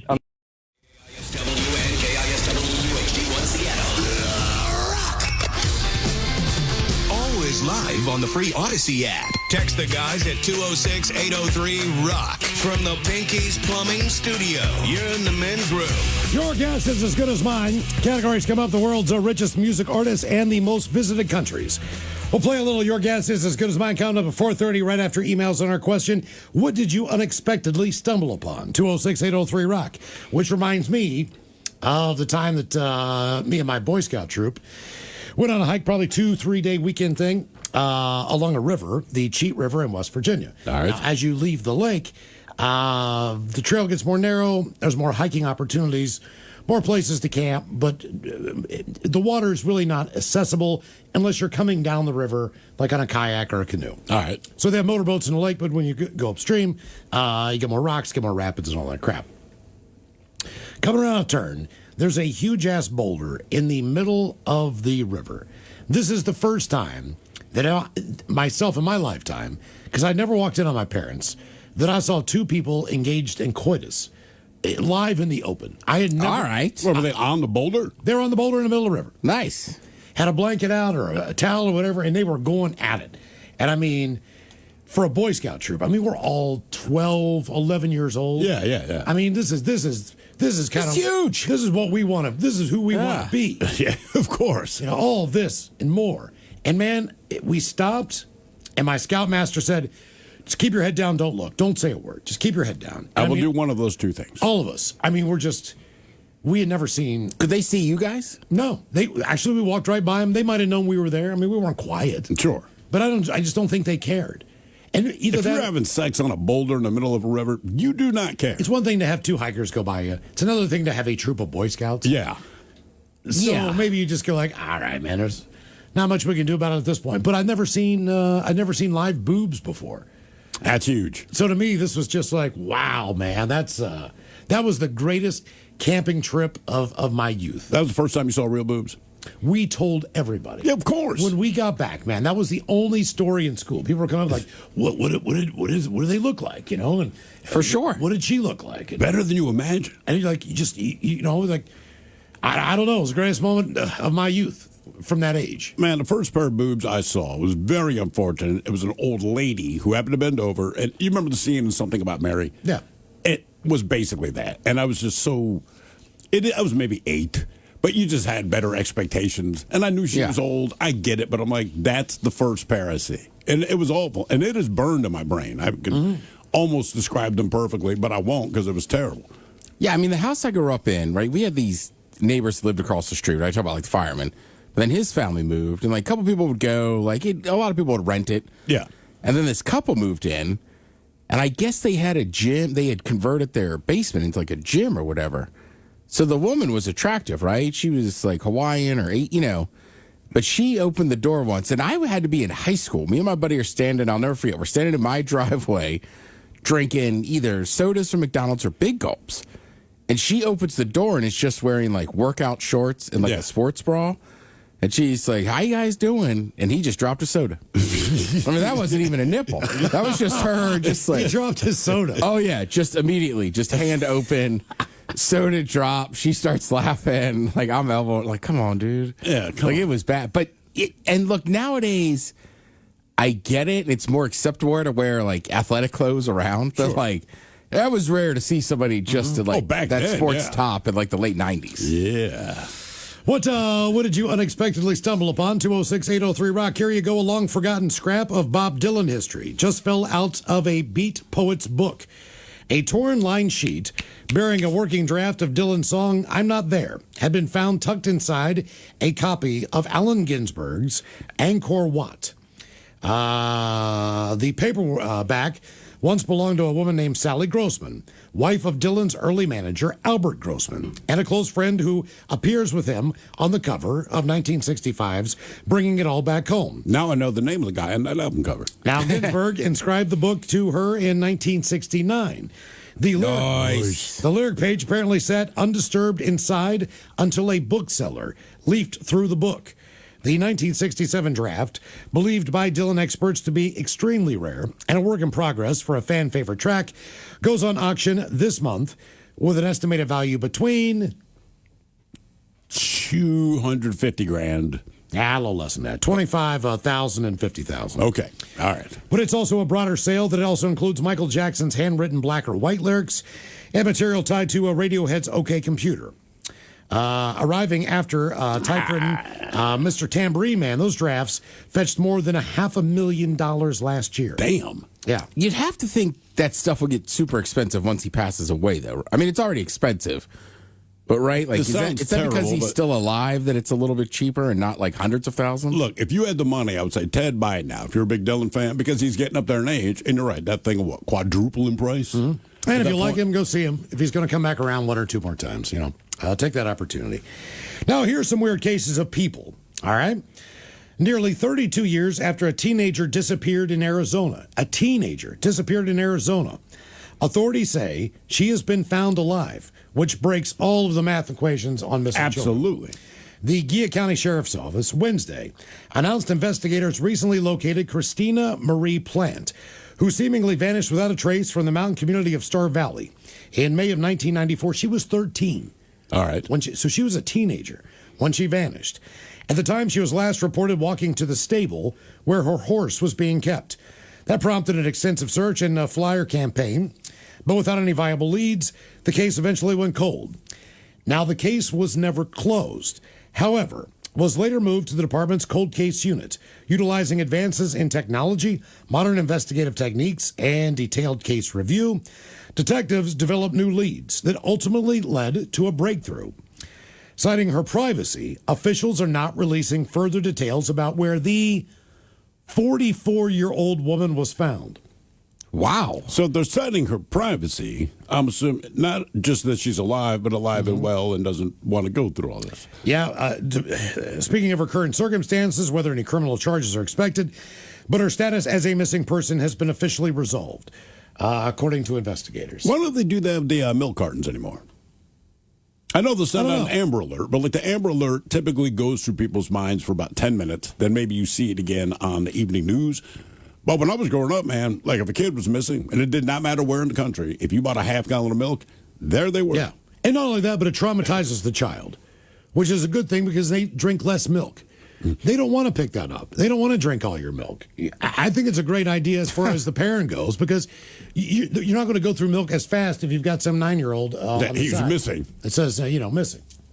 Just a theory. Well, the milk carton, too. Those kids were missing for a while. I think the Amber Alerts were like, you could still actively go find them. Yeah. Right? I mean, and they work. They do. I want to say the milk cartons worked a few times.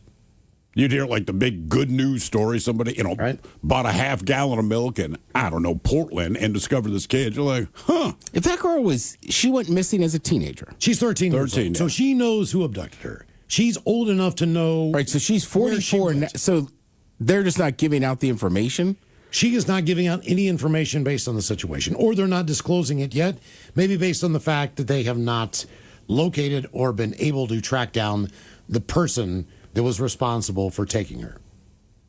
So even though the story's out there now, if he reads the story, he knows they're on the lookout. He can piece it for together. him. But until that point in time, they were not releasing the names, or she's not willing to talk, or the circumstances were to the point where it justified the means. There's got to be somebody, because I'm just like, that seems crazy that like at a certain age she wouldn't have just left and been like, hey, they stole me. Right. So I'm guessing there's some relationship. There could have been bad things going on in the home. Yeah. Right. Yeah. Where she just needed to leave the situation she was currently in. So she That's could just weird. You rarely hear them say, the privacy concerns, we're not going to tell you anything. Exactly. That's a wild story. Here's another one. And this is even weirder. The missing person case that shadowed Amanda Smith's life for 24 years ended Thursday on the steps of a North Carolina courthouse. There, she finally embraced her mom, Michelle Smith, who vanished in December of 2001. So the mom disappeared. The mom disappeared. All right. She said she was going Christmas shopping at a Kmart in Martinsville, Virginia. Never returned home. She was located in February, but said she did not want to be found, and she had been hiding the entire time. Family, friends. So just this past February. That's correct. Authorities say Michelle, then 38, left on her own amid what she later described as, quote, domestic issues, and for years did not want her whereabouts disclosed, even to any family members. Now, a tip led deputies to her, alive and well in North Carolina. Days after being found, she was arrested over a decades-old failure to appear in court tied to a 2001 DWI charge. And Amanda was actually there by her side for Thursday's arraignment. Life's too short for me to hold a grudge, she said. We only get one life, and I want my mom in it. Michelle, who also has 2 daughters and a son, is due back in court April 23rd. The DUI charge dates November 11th, 2001, about a month before Smith disappeared. The court date she missed was on December 27th, weeks after her disappearance. But they finally found this woman. Unfortunately for her, she had a warrant out for her arrest. Was it like manslaughter? Did she hit somebody? I mean, No. It seems crazy to go run from the law. That's my thought for a DW. I mean, you don't want to deal with the punishment, but it's not going to be that severe. I'm going to run from the law and make it work. She's only ever had one. Like, I don't know. Like, that seems a little insane. Like, not going to face the music. It's like, well, you're not going to go to jail. But she said domestic issues. But even then, like, why would you leave your child? Kids are there. Or kid, I guess, it was just the one kid. But still, like, if it's that bad, I'm taking my kid with me, right? No doubt about it. Mm-hmm. That's a tough. So basically, she just abandoned the kid. That is correct. Yes. What did you unexpectedly stumble upon? 206-803-ROCK. This story is from a while back, but an update. A seashell hunt on a Northern California beach. Don't say it fast. I know. A seashell hunt? Yes. You don't go hunting for seashells? I do not. Okay. I find them. It's awful fun. Has closed the loop on a 25-year-old missing person case. A tibia bone discovered in June 2022 by a family searching for seashells in Sonoma County's Salmon Creek Beach has been identified as belonging to former Santa Rosa banker Walter Carl Kinney, who vanished in 1999. Now, according to the nonprofit DNA Doe Project, the bone, which contained surgical hardware, Okay. That's a tip. allowed experts to build a DNA profile that was uploaded to the genealogical website GED Match in January. Researchers then linked the profile to a family that had relocated from the East Coast to San Diego, and ultimately to Kinney. Now, the key breakthrough came when researchers learned a human leg had washed ashore several miles to the south of Salmon Creek Beach in 1999. All right. This is not the same as 2022. It was identified as Kinney via x-rays after his daughter contacted authorities in 2003. It's not often we see that someone ends up as a John Doe twice, according to the DNA Doe Project. But thanks to investigative genetic genealogy, we're able to resolve the mystery and provide some answers to everyone involved in the case. The Sonoma County Sheriff's Office thanked the researchers for helping us put a name to the human remains. Kinney's daughter described her father as smart and sensitive, adding that this world was just too harsh a place for him, adding to what you can believe was the way that he passed on.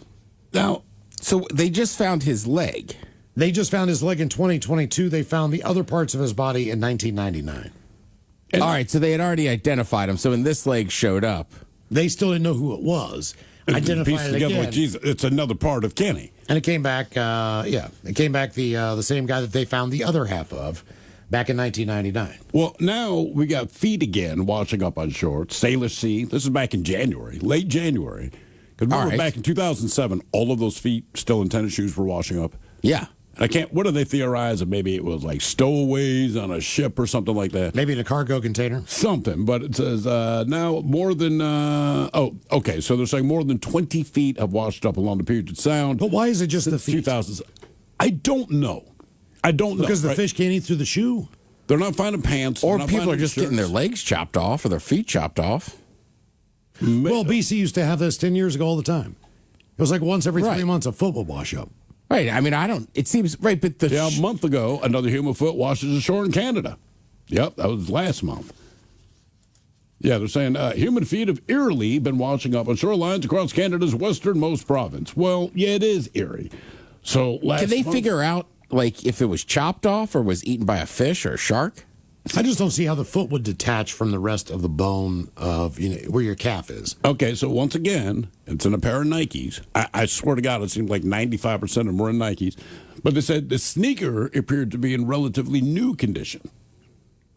And saying the evidence says the man is under 50 years old, but they can't match remains in any profiles or anything like that. So, yeah, I don't know, but it's just feet. Okay. That is very strange. I still think, sadly, that's got to be somebody doing that. Like as opposed to serial killer or like some cartel that says this is your punishment. Like, what is your theory behind it? Some type of criminal organization. That's what they're just taking off feet. Okay. You know what I mean? Like that sends a message. Oh, it does. Yeah, it does. This was not nearly as bad, but it still has a dangerous aspect to it. Yes, we're still here. Barbie box. Update. Yeah. Barbie boxes at a Missouri discount store turned out to be packing something far more dangerous than plastic accessories, according to police. In a Facebook post, police and Independent said 5 dolls sold at Cargo Largo in the Kansas City suburb were found to have fentanyl taped inside the packaging. Okay, so not inside the Barbie, but inside the packaging. Inside the packaging for the Barbie. Oh, God. Yeah. Store security contacted police on March 21st after discovering a suspicious powder in one Barbie box, according to the USA Today. Investigators say they quickly... Sorry. Investigators say they quickly tracked down all 5 compromised units, they said, that had been sold. Barbie's been compromised. The investigator revealed the Barbie dolls themselves were not compromised. There's no reason... Barbie's not been compromised. Well, apparently not. Not with Ken around. To believe compromised units were sent to other retailers. No injuries have been reported, thankfully.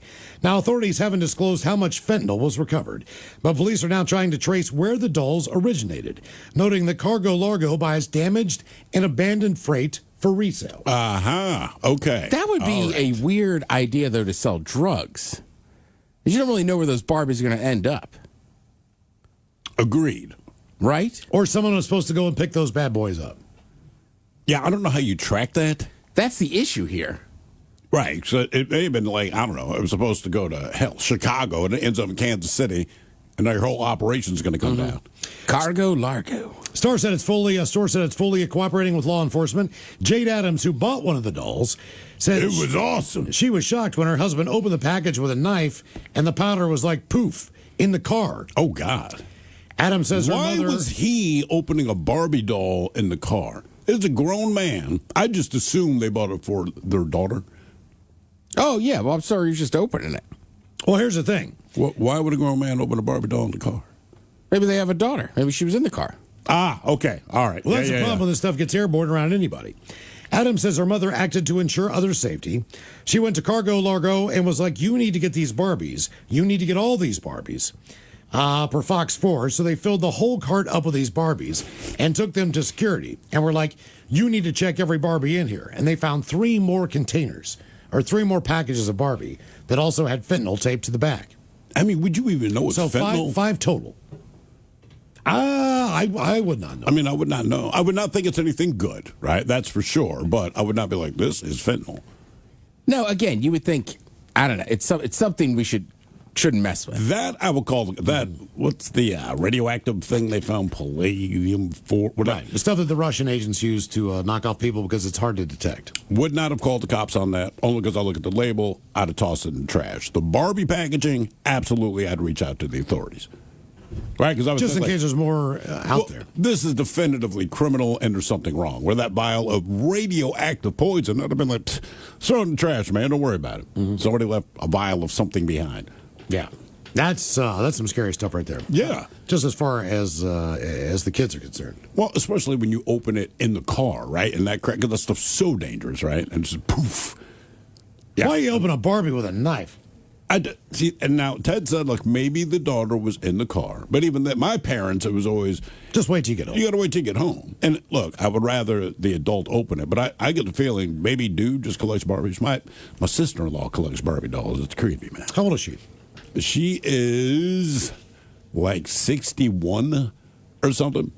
So you go down in her house, and look, we get along fine. But you go down to the basement of the house, and my brother kind of has his side, she has her side. They have a big-ass house. And she used to work for the ATF. So she has all of her paper dummies, because they have to recertify. They're shooting every year. So every year she was there. That's up there. She's a very good shot, which I tell my brother. She's a very good shot. I mean, it's always chest head. And then there's like a wall of Barbie dolls. And these two things together are just kind of disturbing. Jesus. You know what I mean? Your guess is as good as mine. Kind of our categories today: the world's richest musical artist and the most visited countries around the world as well. And we've got your emails on the way next from the men's room at KISW.com.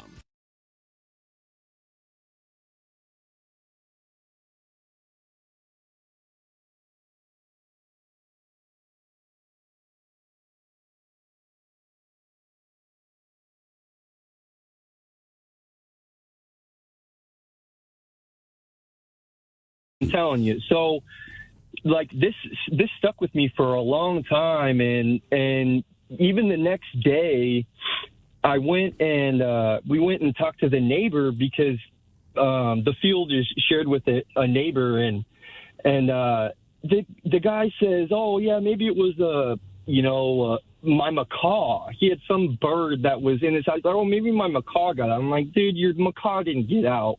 This was a giant creature. Like I don't know what it was, but it was huge. And so still to this day, I have no explanation, but it has stuck with me, and it's a story I have told kind of throughout the years, and I was telling my buddy about 6 months ago, and because we got to talking about Bigfoot and stuff, and no, I swear to God, I tell him the story, and then he goes on. He must have been on YouTube or something, and he plays a clip of supposedly somebody had recorded, or this is what Bigfoot sounds like, and I've never heard anything else like it to this day. For the past 20 years, up until 6 months ago, and as soon as I heard it, I was like, that's it. And, I did my research, and I looked up, maybe it was an osprey, because ospreys are big and make loud, crazy noises. I'm convinced it was Bigfoot yelling at us, because he knew we were at the edge of that field and camping out. Like, I'm convinced now at this point, like, that was Bigfoot. Okay. Well, I mean, when you were talking the whole time, I'm like, this is going to be Bigfoot. Just because every sound you described, it's the sounds that people describe when they believe that they're hearing Bigfoot.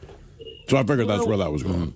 Yeah. And it was the craziest thing. I can't, I had no way of trying to explain what it sounded like. But when he played that recording, I was like, oh my, it made me give me the heebie-jeebies, and I was like, dude, that's exactly what it was. Yeah.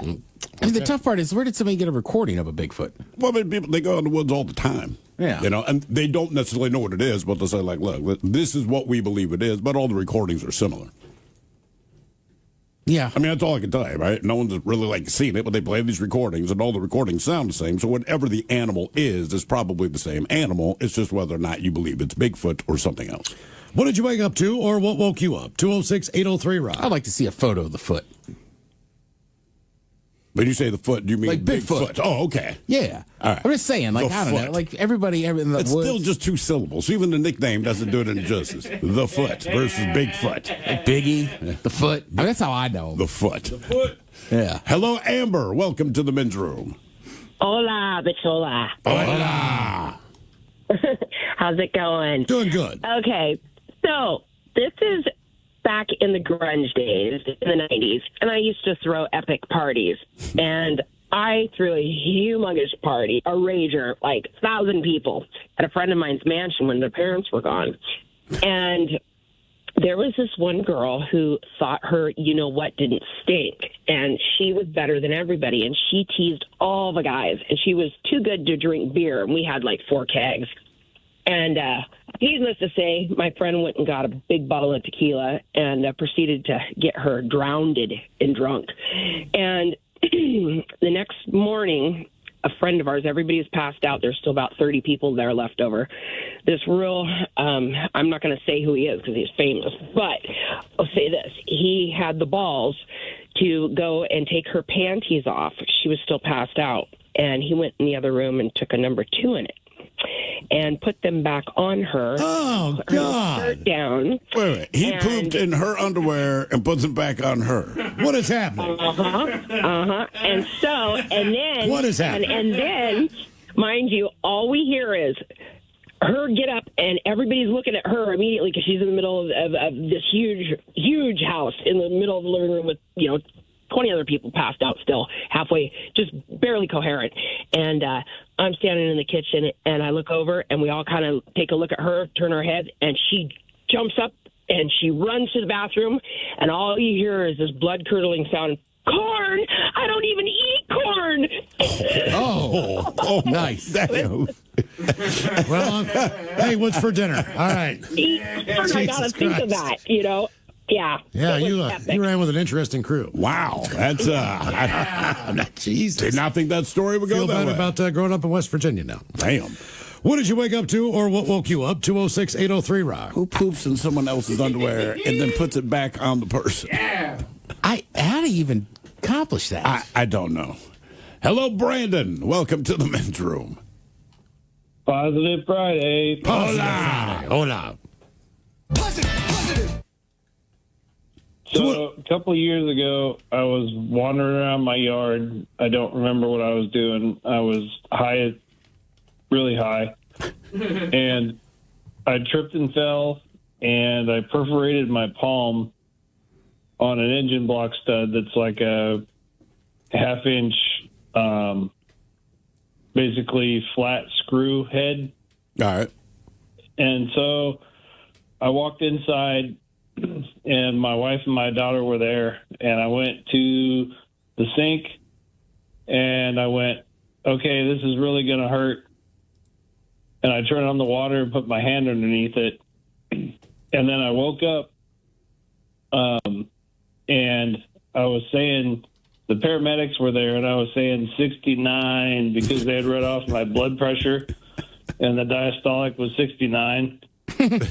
And so they said my wife and my daughter were just pissed off because they were like, we thought you were dead. You had foam coming out of your mouth. Jesus, dude. And, so I passed out and fallen back and whacked my head open and made a 69 joke. And, Still in that state, my you have the God. presence of mind to be like 69. 69. Oh, my God. Jesus Christ. Yeah. Here's a terrifying But one. by the way, if you just say the term, like, I'm just wandering around my yard, Yeah. you don't have to tell us you smoked weed. We know no one just wanders around their yard. Right. You're either doing housework, you're sitting in the yard, Yeah. you're doing, like, there's always something. Well, he's like, I was just wandering around. So that was high. Yeah, we know. Yeah, I know. Well, you're high when you called. What did you wake up to or what woke you up? 206-803-ROCK. We get on to San Francisco. Muni passengers screamed in terror as they were jolted, some falling from their seats, when a light rail train traveled at an excessive speed while the driver dozed off and fell asleep, according to video footage. Now, video from the incident shows the light rail train traveling toward downtown San Francisco. This is at 8:37 in the morning, as the driver's head then drops, appearing to drift off to sleep. Now, as the train exits the Sunset Tunnel and picks up speed while rounding a curve, it jolts violently from side to side. The operator suddenly appeared to wake up. Yeah. And begins pressing controls before the train comes to a stop after skidding past one of its scheduled stops. Now, according to the San Francisco Municipal Transportation Agency, the train was traveling 50 miles an hour as it navigated the curve, far above normal, as the average speed on that curve is 8 to 10 miles an hour. 8 to 10? Damn. Ooh. Video from inside the train shows frantic passengers yelling at the train as it rocks back and forth. Some riders slid off their seats, while others were thrown to one side of the car from the sudden motion. The transit agency launched an investigation, determined the incident was caused by, quote, operator fatigue. But once awake, the operator can be heard in the video trying to calm the passenger, saying, I'm sorry, it wouldn't stop. It just wouldn't stop. Right. I'm sorry. Muni officials maintained that the train did not malfunction and that the incident was solely the result of operator fatigue. Yeah. She is out. Oh, yeah. And she is just dead asleep. Oh, I've seen that video, man. Yeah. Yeah, her head's dropping the whole nine. Yeah. I gotta be honest with you, I didn't know they were driving those things. I thought they were just kind of automated. Oh, no, they're actually like I know there's a driver in there. Yeah. I don't know. A buddy of mine, he's one of the local light rail operators, and now he's in a position where he trains them. All right. So he's like, oh, yeah, man, you're in control. And I'm like, how much training do you have to do? You would actually be surprised. It's like, if I put your ass in there, he's like, you would screw it up. Believe it or not. Is there a time he could take us and go fast? I want to. I'm sure he can't do it legally, so I'm just going to stop talking about it. But I'll ask. Okay. Yeah, right? Like it's closing down for the night. There's not that many people on it. Why not? We'll keep our mouth shut. We told you there was a limited amount of foursomes for the KISW Miles Montgomery Golf Classic. Of course. At Redmond Ridge Golf Club. Just a few left if you want to get in on that. That is Monday, June 8th. Apparently, though, all of the listeners to this fine radio station are not on board with us having a golf tournament. Nope. So we get this audio. Danny sent this to us earlier this morning after this guy called in. But he is not happy about the fact that we are having a golf tournament because he does not believe that golf is, I guess, it is not his sport. Correct. So to speak. So we could, let's play back that audio so you get an idea where this guy's coming from and maybe why he hates golf so much. I'm not sure. So our phone screener Dayton rolled in and during the commercial break said that we have a guy on hold who's not happy with us at all. He's quite pissed, actually. These are my favorite moments with Dayton when he pops in. He's like, hey, blah, blah, blah. Has nothing to do with what we are talking about, but there's a guy or a girl on the phone that wants to talk about. KISW. We return to the men's room with Miles and Thrill. Your guess is as good as mine. Count our categories. We have the world's richest music artist and the most visited countries. But first, time for a few emails to the men's room at KISW.com. You've got mail. You've got mail. As far as what did you unexpectedly stumble upon? Good day, fellow dinosaurs. Back in the 80s, me and my brother were walking around the hills of Klamath Falls. Mm-hmm. Found one of those green waterproof match cases with the flint on the bottom. Gave it a little shake. There was something in there. When we opened it, we got hit with the most crazy, wonderful smell. And I swear an orange glow came out. Dumped it in my hand. It was the most beautiful orange crystallized bud I'd ever seen. That was the best weed I've ever smoked in my life to this day. Rock on and peace, guys. That from Raymond the Transplant from Klamath Falls, Ted. I bet you could come upon a lot of bad stuff in Klamath Falls. I think you're right. Dead bodies, old drugs, used needles, all that stuff. Guys, I recognized my wife's boss kissing not her husband. Met her husband at the company party, told my wife, and she found out it was all true. She swore not to tell as far as what you unexpectedly stumbled upon. And as far as the feet, guys, I've been there for this once. Luckily, we had it wrong, but somebody was like, oh, my God. That guy is one of my clients. That is not his wife. All right. Then you fast forward about 20 minutes later, and we walked back into the other dining room, and he's like, oh, all right, his wife is with him. So apparently his wife was just late getting there. So we just saw him sitting at a table with another woman. Looked like they were having dinner. And we were like, this is bad. And then, we went back around to peep. Because, literally, I'm like, I don't know. Do you tell? Do you not tell? And then we peeped back in. The wife was there. There was a whole group of people. How bad would it have been if you said something, and 20 minutes later, his wife legitimately is just getting there late? Like, why am I walking into this? Yeah, that's a tough one. Because of Ted. And as far as the feet coming off, their feet come off because crabs eating carcasses on the seafloor and cartilage separating from the rest of the body. most commonly from ship accidents at sea and currents bringing shoes which float with feet attached to shorelines. Okay. There you go. Yeah, a guy named Bob called in and said the same thing. He's like, the critters are eating them, and the shoes are buoyant. Huh.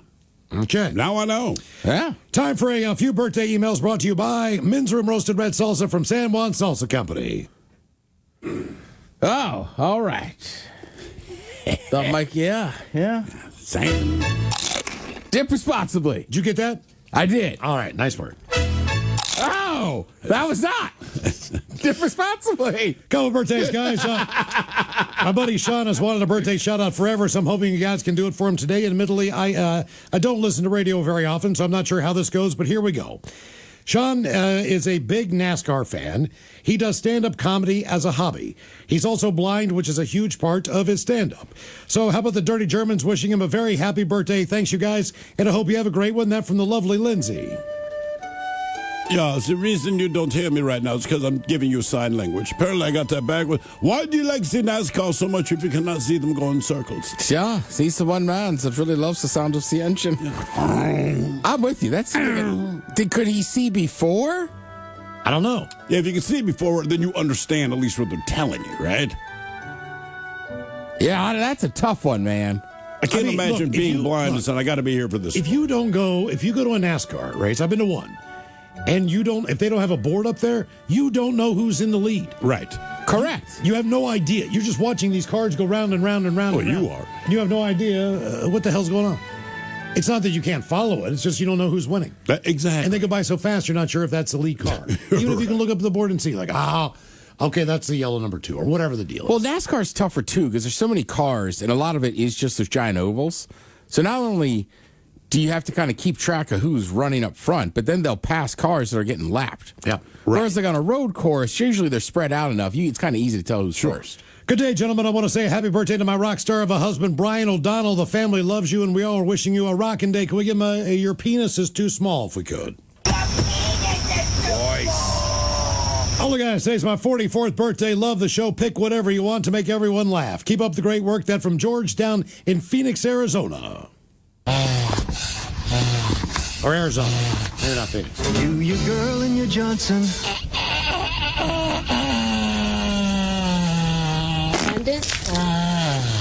Charles, today's my big brother Mitch's 46th trip around the big nuclear reactor in the sky. He's a long-haul truck driver and has been through plenty of ups and downs, but he's always been a headstrong guy with an unpredictable sense of humor, and we all love that. So can he get an look out, followed by a fart montage, and then the captain talking about his stick shift and playing with other people's junk. That from his little brother, the Corner Pocket King. Uh-oh, look out.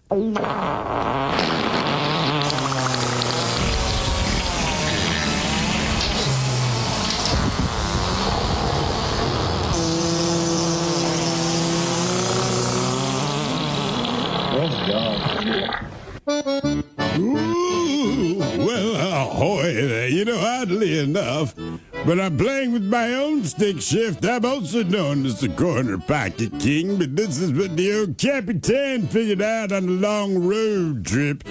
Captain likes to ride bitch. That way I can play with 2 stick shifts at once. Crunch berries. And all I gotta say is my best friend Candy's multitasking, Ted. Multitasking. I respect that, Some Captain. people think I'm ambidextrous, but truth be known, the person to my right gets the worst. Guys, today's my best friend Katie's birthday, and it finally falls on a weekday, so we can get a shout-out. Can the captain tell her a story about how much fun big kitties like hers can be? Coke Ted offering a suggestion about what to do tonight. And some dirty dad jokes from Miles. And maybe a bong rip. Thanks, and thanks for all the laughs. That from Jessica and from Dennis.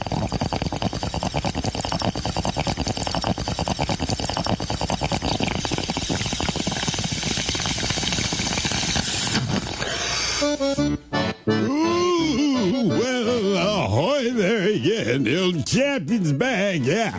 If I was having fun with big kitties, when the captain says that, they think it's when I play pickleball with Tony the Tiger, but that's not what I'm talking about. When I play with big kitties, I'm talking about a little something Miss Butterworth has under that apron. That thing's so big, we call it a camel foot. Crunch berries. Like 5 toes, Ted. All Why? What are you going to do tonight? Well, it's a birthday. It's Monday. It's a little odd, but you're getting all messed up. You're getting coked up. If you do enough coke, you could be as insane and yell at the TV like Dan Hurley's going to yell at the ref. That guy's crazy. All right, a couple dad jokes. Let's see here. All right, Candy. Speaking of candy, why was the Easter Bunny wearing a hat? Why was the Easter Bunny wearing a hat? I don't know. Bad hair day. Okay. Oh, yeah. Bad day to be a hare. Jesus loves you is a very nice sentiment in church, but horrifying if you're in a jail in Mexico.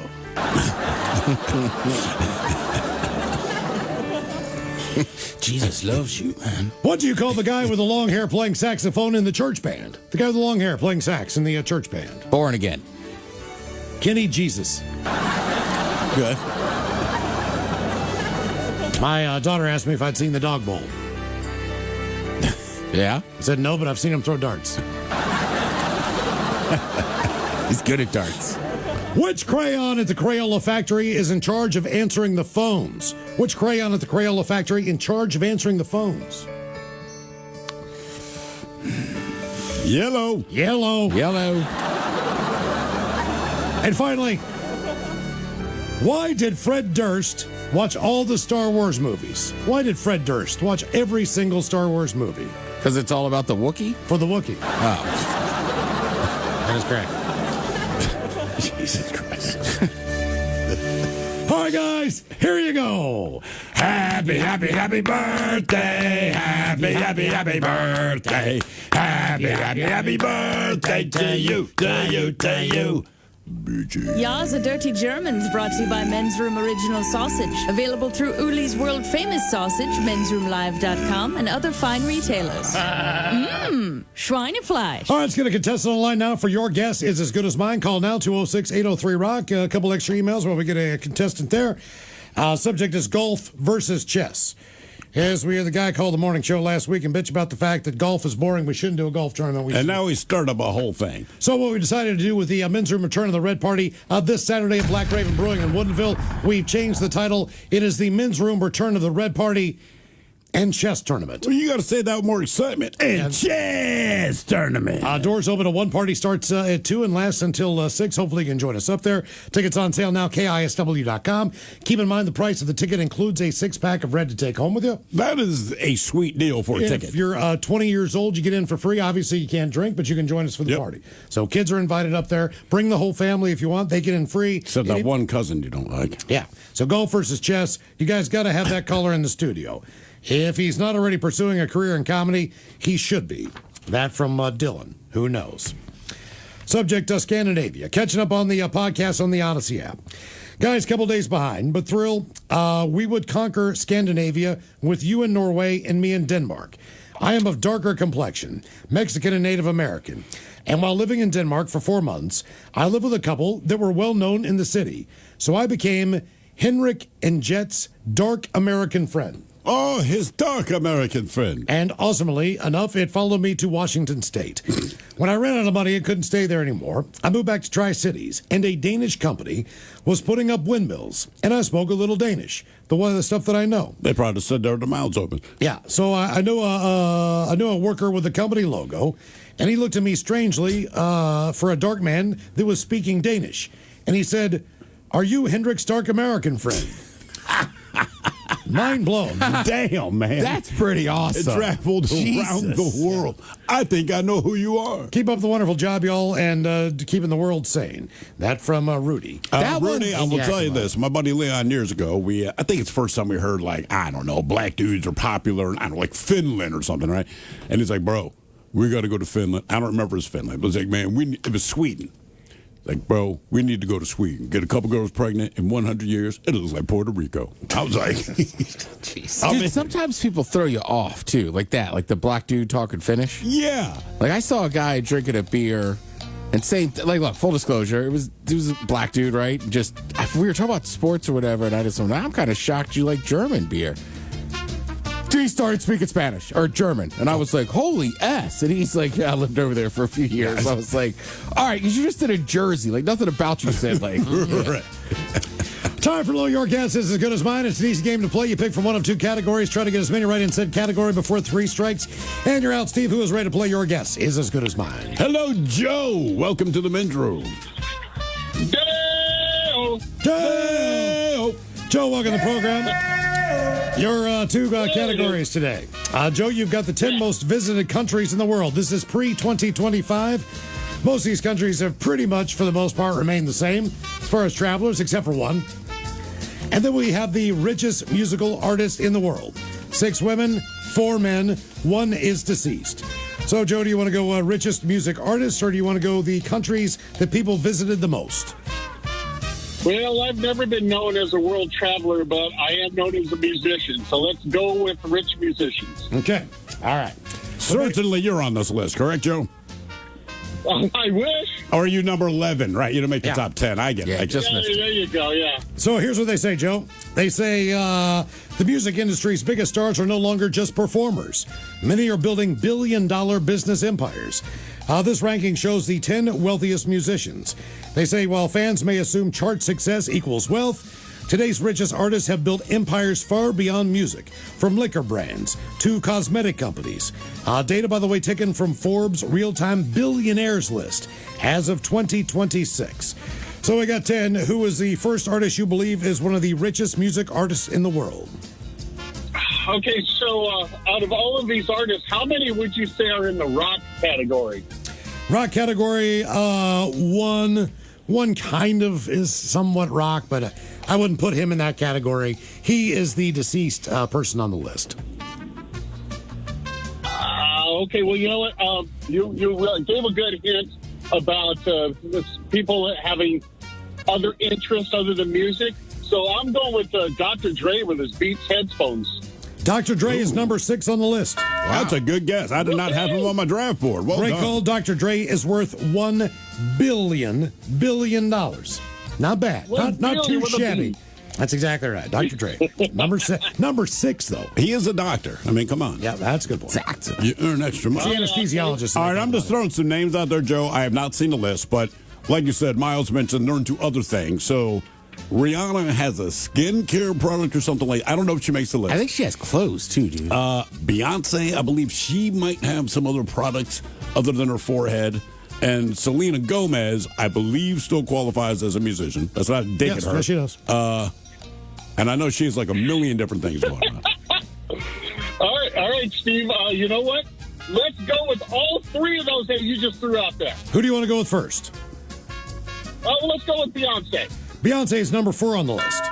Okay. Not even a doctor. No, she is not, but she does very, very well for herself, obviously. Beyonce's net worth is $1 billion as well. What are some of her other products? Or am I wrong on that? Doesn't she? I have no idea. Yeah, they don't really get into specifics on forehead shea butter, where she's getting her money from. Okay, what was your next guess? Might ears to the ground say that Beyonce has no other ventures. Is that just being married to Jay-Z because he has all the other stuff? Oh, hey, Jay-Z. Let's go Jay-Z. Jay-Z is number 1 on the list. Jay-Z is worth $2.8 billion. They say the secret to Jay-Z's success comes from how he has leveraged his successful musical career to pursue other business ventures outside of music. He owned a minority stake in the Brooklyn Nets for a while. Yep. As well as the stadium. He still owns a share in the actual stadium. Jesus. That'd be the Barclays Center.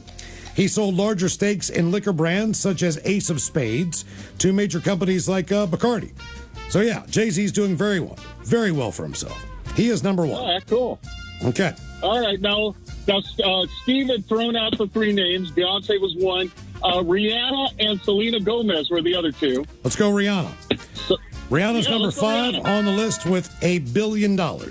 She has more diamond certified singles, by the way, than any other of those artists. Damn. On the list so far. I know one song from her. But she built most of her fame and fortune as far as money off of her Fentanyl beauty cosmetics brand. Yeah, that's what it is. And some other, as you said, clothing endeavors as well, Ted. Yeah. Okay, cool. So far you're right on Jay-Z at 1, Beyonce at 4, 5 is Rihanna, and 6 is Dr. Dre. So right now we have 1, 2, 3, 4 females left on the list. Oh. And only 2 dudes remaining. Okay, well, Steve also said Selena Gomez, and I'm trusting Steve. Okay. Selena Gomez, number 9. All right. Damn. She is worth $700 million. She launched her $1.3 billion makeup brand Rare Beauty in 2020, contributing to her own $700 million net worth. So, yeah, Selena Gomez doing pretty well for herself. I think we're missing a big one on the female list. Now, okay, there's Taylor Swift, but there you go. Right. Well, I was going to get there, but come on, Mike, slow down. The only thing is, and look, she should be on the list as far as I know, but I don't know if she does anything outside of music. Not that she has to, but like you said, a lot of these people. Exactly. She doesn't have to. But she re-released everything, so she owns her own originals. So she might just make that much off of music and tours. Yep. You're right. Yep. You still got to pick her. Cool. Let's go with Taylor Swift next time. $2 billion coming in at number 2. God. And you're right. They say she ranks second with $2 billion, driven largely by touring and by music. But don't forget, she also put out a movie on her last tour. I know, but damn, man. She did? Yeah. She became a billionaire in October 23. Primarily the value of her music catalog and runaway success of her most recent stadium tour, the Eras Tour. She is the first musician to become a billionaire, primarily based on her songs and live performances on the list. Jesus Christ. That is unreal. Glass fans. You were right with number 1, Jay-Z, Taylor Swift at number 2, Beyonce at 4, Rihanna at 5, 6, Dr. Dre, and 9, Selena Gomez. So right now, believe it or not, we have 2 females left on the list. We have 2 males left on the list. One of those males has passed on. I mean, I said it earlier, but it might be Jimmy Buffett because of all the stuff he did with the Land Shark Lager and this Casinos. and that. Casinos. All right, well, you guys seem to be driving this ship quite well. Let's go with Jimmy Buffett. Number 7, Jimmy Buffett's ultimate worth is $1 billion. He passed away at the age of 76 in December 2023 as a billionaire. But he's got full restaurants, he's got resorts, he's got liquor companies. They say he started out just doing T-shirts and merchandise, turned that money from touring into basically his billion-dollar empire. Didn't we stay at his casino in Biloxi? Was that him? That was not his, but he was building one. He was building one. Okay, yeah. Yeah. Okay. All right, now I'm a little. Okay. We've got 2 females left. One Steve hates. Madonna. We've got a musician who's out on tour right now. He just kicked off his tour. Okay. Oh, Bruce Springsteen. Number 3 at $1.2 billion. Springsteen does pretty well for himself. You wouldn't think I don't know. For whatever reason, he can buy all the blue jeans he wants. He sure can. Yeah, he's the boss, man. He's the boss. Come on. That's a good point. Joe, you've got no strikes against you. There are 2 females left on the list. One had to stop touring for a while based on medical problems. The other is still just herself. So I'd guess Madonna, and I'm going to guess Celine Dion. And I don't know if those are accurate. But he said it's someone who I hate. Madonna's one of the few people that I can say, oh, no, I hate her. You know what? Steve the Thrill Hill, you have not done me wrong. I'm going with Madonna and Celine Dion. Madonna's number 8. Celine Dion's number 10. Madonna's worth $850 million. Celine Dion's worth $570 million. You cleared the table there without getting one strike against you, Joe. Nice work. What is Celine Dion doing besides music? I have no idea. I believe she did. She got into some business ventures as well. Does she have like a wine or something like that? Yeah, $570 billion. She's at number 10. Selena is not million. Sorry, Jesus. Yeah, sorry. That would make her the richest person on planet Earth. Probably. Madonna number 8 at $850 million. Jimmy Buffett comes in at 7. 6, Dr. Dre. Rihanna 5. Beyonce 4. 3 is Springsteen. 2, Taylor Swift. And your number 1 richest artist of all times. Yeah. That would be Jay-Z with a net worth of $2.8 billion. I don't have 9-day problems anymore. $billion. Coming up here until 5:08, we'll drink and toast with a shot of the day. You are listening to The Men's Room.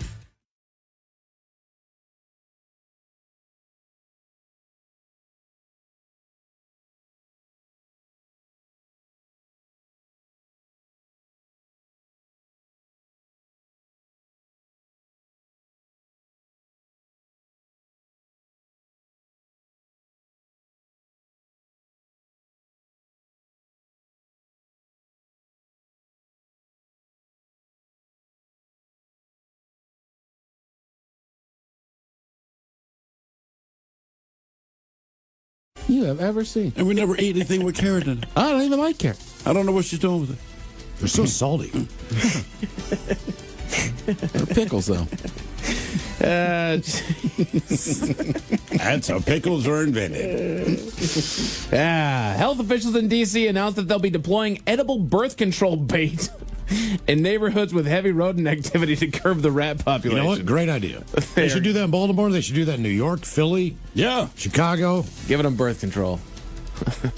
All right. Just don't stop immediately. Bad things happen. Did they have edible birth control for people? Well, I'm it's a sure pill. birth control gum. Yeah, but I want like a minty flavor.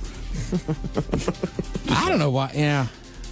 Well, the Can they question not is, just exterminate them? I mean, they're rats. I think they're just moving too fast, so they where can't. They can't get them all. So let's give them what they want, which is food, and then we're just going to put birth control in it, so that they continue to just not be able to reproduce, because they're breeding like rats out there. Yeah. Once you say it like that, it all explains itself. Exactly. well, they're going to keep trying. Yeah. Harvard is toying with the idea of limiting the number of A's granted to students to just 20% per course. Well, it doesn't if you matter. If just you make an A, you earn make an yeah, A? if you make an A, you make an A. Are you telling me that your system has never been about earning it? Right. That's what that means to you me. You do a grading scale where you curve up, where an A has to be a 95 now, or a 96. Or are they just saying if you have straight A's, they're just going to take one away? Because you No. said limiting, right? They're limiting each course to only 20% of the students can achieve an That means they're curving. A-level grade. That means they're curving the grade, which means you might have to get a 96 or a 97 to get an A. Right. This is going to shock you. Like 95% of the student body is against this idea. Well, yeah, because if that's what I earned, then that's what I earned. This is about comprehension. This is not about your passable level. And also, it's not like you hear about Yale just handing out A's. Right. Like, or Harvard. Maybe Florida A&M, but probably not Yale. Right. So if I go to Yale and earn an A, give me an A. But that also tells me whatever your process is for giving a kid an A is not based on merit. Correct. And we're just finding that out now. Why the Rattlers catch a stray? Come on, man. Come on. Why do you know it's the Rattlers, Ted? Well, they're kind of... Because he's Ted. Right. They're kind of what? But they're kind of famous for their band, and then their band had some trouble. And it's a historical black college. HBCU. All right. KC Pharmaceuticals has recalled more than 3 million bottles of eye drops on reports of a, quote, lack of assurance of sterility. I'm not positive I know what sterility means. In other words, you want to put something sterile in your eyeballs if you're going to drop it in there. And they can't guarantee They're that like, it's sterile. nah, we can't really guarantee that. Can't guarantee that it's sterile. We think it's clean. Proceed with caution. Yeah, and it's your eyeballs. Throw it in your eyes, man. Just help them see. Not sterile. Not bit of sterile. I Oh, God, I can tell already. I still struggle to take eye drops. I try not to as much as I possibly can. I mean, right, but like last night my eye was killing me. I was trying not to itch it. I itched it, then it just burned. But I got to like force my eye. I don't know. I feel like I close my eye right before the drop hits it. Yeah. Really? Yeah. You put it in the corner? Stick it in the corner near your nose. Yeah, I don't Doesn't know. do nothing for you? I got sensitive eyes. Okay, it's all right. Yeah. Tiny throat, sensitive eyes. If you keep taking your eye falling drops apart, boys. I'm falling apart. I didn't know it'd start with the eyes and the throat. Put your thinking caps on, Jez. Time for the Merriam-Webster word of the day. I give you guys, honestly, a 10% chance of success on this one, but it is an adjective brought to you by the letter A, and it describes someone or something that has or shows skill, cleverness, or resourcefulness in handling situations. Somebody or something that has or shows skill, cleverness, or resourcefulness in handling situations. It's not A's. Nope. Damn it. I like adept. Adept would be the best word for that. I don't know why this word exists anymore. So we've heard this word, but no one uses it. Oh, no, you've we never even not. heard it. Have you? Unless you've heard of the word adroit. Yes. In a book, man. Oh, and to be fair, looking back, I don't know that I knew what it meant at the time I read it. Can you use it in a sentence? I was very adroit at not taking the time to discover what the hell the word meant. We marveled at how adroit the puppeteers were, the marionettes responding to each precise shift of their heads, each flick of their wrists. They need to come up with a better example. Hey, bring it up with Merriam-Webster, man. They are the standard. A new study found that soda taxes show little impact at fast food drive-thrus. That's why they do it. It's kind of like the main thing they You're have. making money. Exactly. Look, you say you're going to put a tax on something, and so people won't do it as much. Well, you're out to make money. Right. You want people to continue to do it. And if you're going... They're very happy that you continue to drink soda. There's with nothing, their sugar there's tax, nothing right? that's not taxed. Yeah, of course, man. They don't want you to cut back. That's the on problem. something. Everything's taxed. So, do you know the percentage of everything that's taxed? No. So it's just the point of I just expect it. Yeah. Right. So I'm not going to stop doing what I'm doing. I just know you're going to tax me for whatever I do. And they're very happy that you continue. This is not about your health. This is about making money. Come on, guys. Right. They make it about your health to get it on the books. And then once it's there, then they just do whatever they want. You would make it illegal if it really bothered you. Exactly. Right. Exactly. Ironically, legal drugs, not taxed. Not taxed. You know what I mean? I never bought a mushroom. The guy's like, yeah, the 10%, bro. 10% tax on that. State. Like, there's tax. You charging me tax? You don't even pay your taxes. Yeah. Right? That'd be funny if they were taking taxes out of the proceeds. Like, come on, man. Gotta hit you with the tax. Like, I got the square here. There's a higher tax on Cabenzis? All right, I'll take the purple ringers. Oh, jeez. We're on a holiday weekend here, Jensen, which means a lot of traveling. With a lot of traveling comes a lot of headache. The Men's Top 10. The Men's Top 10. This comes to us from Talker Research, and it says, you know what? You know how travel... Talker. I thought you said Taco Research. TacoResearch.com. Okay. I'll join you for Taco Research. Let's get that. Right. Let's get that. Put that on the books right now. We own that. You know how travel's supposed to be relaxing? Like, that's the whole point. But what about the annoying things that happen? Because it never goes smoothly. Something weird always comes up. So, according to a recent survey, they have their top 10 travel pet peeves. I don't think travel is ever relaxing. I think being at your destination is. You know, but traveling is a part of the experience. The wife and I have been going back and forth on this. You know, if one of the greatest superpowers that you could have, in my opinion, is teleportation. I think that'd be fantastic. Yes. Be anywhere that you wanted to be instantly. Save money. The number of places that I would go to over the weekend would be fantastic. Sleep in your own bed and just end up in Vegas during the day or whatever it is that you want to do, right? But then we broke it down. Like, you know what? Going through the travel procedures is part of the fun. Losing sleep the night before because you're excited to get up early in the morning and get in there. Getting in there at 7, 8 o'clock in the morning, grabbing yourself a little mimosa at the bar at the airport. Having to go through all the headaches of getting into the spot. Like, it kind of raises your anticipation and makes it more fun. So traveling is relaxing. On the way there, I'm going on vacation to Mexico. Okay, I can deal with whatever it is you got to do because I'm going to a place I want to be. Coming back. Now you're excited to come back home. No, I'm not ever on vacation. What they should have is like, I'm coming back home from a good vacation pass. So we're just not going to harass you as much. Okay. Because I'm not happy about where I'm going, so don't make it difficult to be there. I feel like you're kind of shining a little bit of a turd there. Yeah? Get less sleep because I'm like, no, getting up early, getting to the airport. Fun and experience, Ted. It's not for me. Okay. That's why you get the late flights out, we get the early flights out. Whatever time your flight is, it's just not a fun experience. Again, going through security, I don't care who you are, your anxiety goes up a little bit. You're probably clean. Most people are. Yeah. Probably. And then you would just never sit that close to somebody for hours on end that you don't know. Yeah, you wouldn't.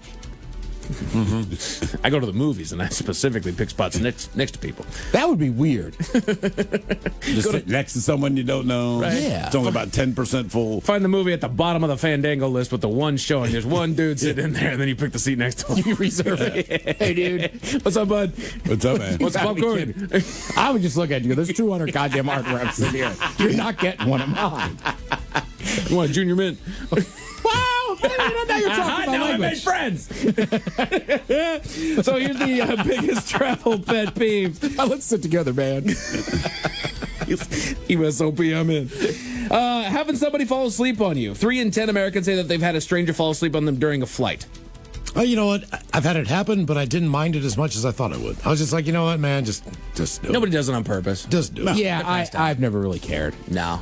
Steve, you fell asleep on a gal's boobs once. This was on a bus. Yeah. In Baltimore. Big old black lady, right? And I fell asleep, straight up on her side boob. And I wake up, realize it's my stop, and I apologize to her. And she's like, oh, baby, it's all right. Obviously, you were tired. And as I pull my head away, there's a massive drool stain on the side of her boob. The only time it was awkward was there's a dude. I was in the aisle, right? Yeah. So his parents are next to me, and he's sitting right next to me. Mm-hmm. He was going to fly to Maryland to go because he's starting at the Naval Academy. So we talk about Looney and this and that. He fell asleep.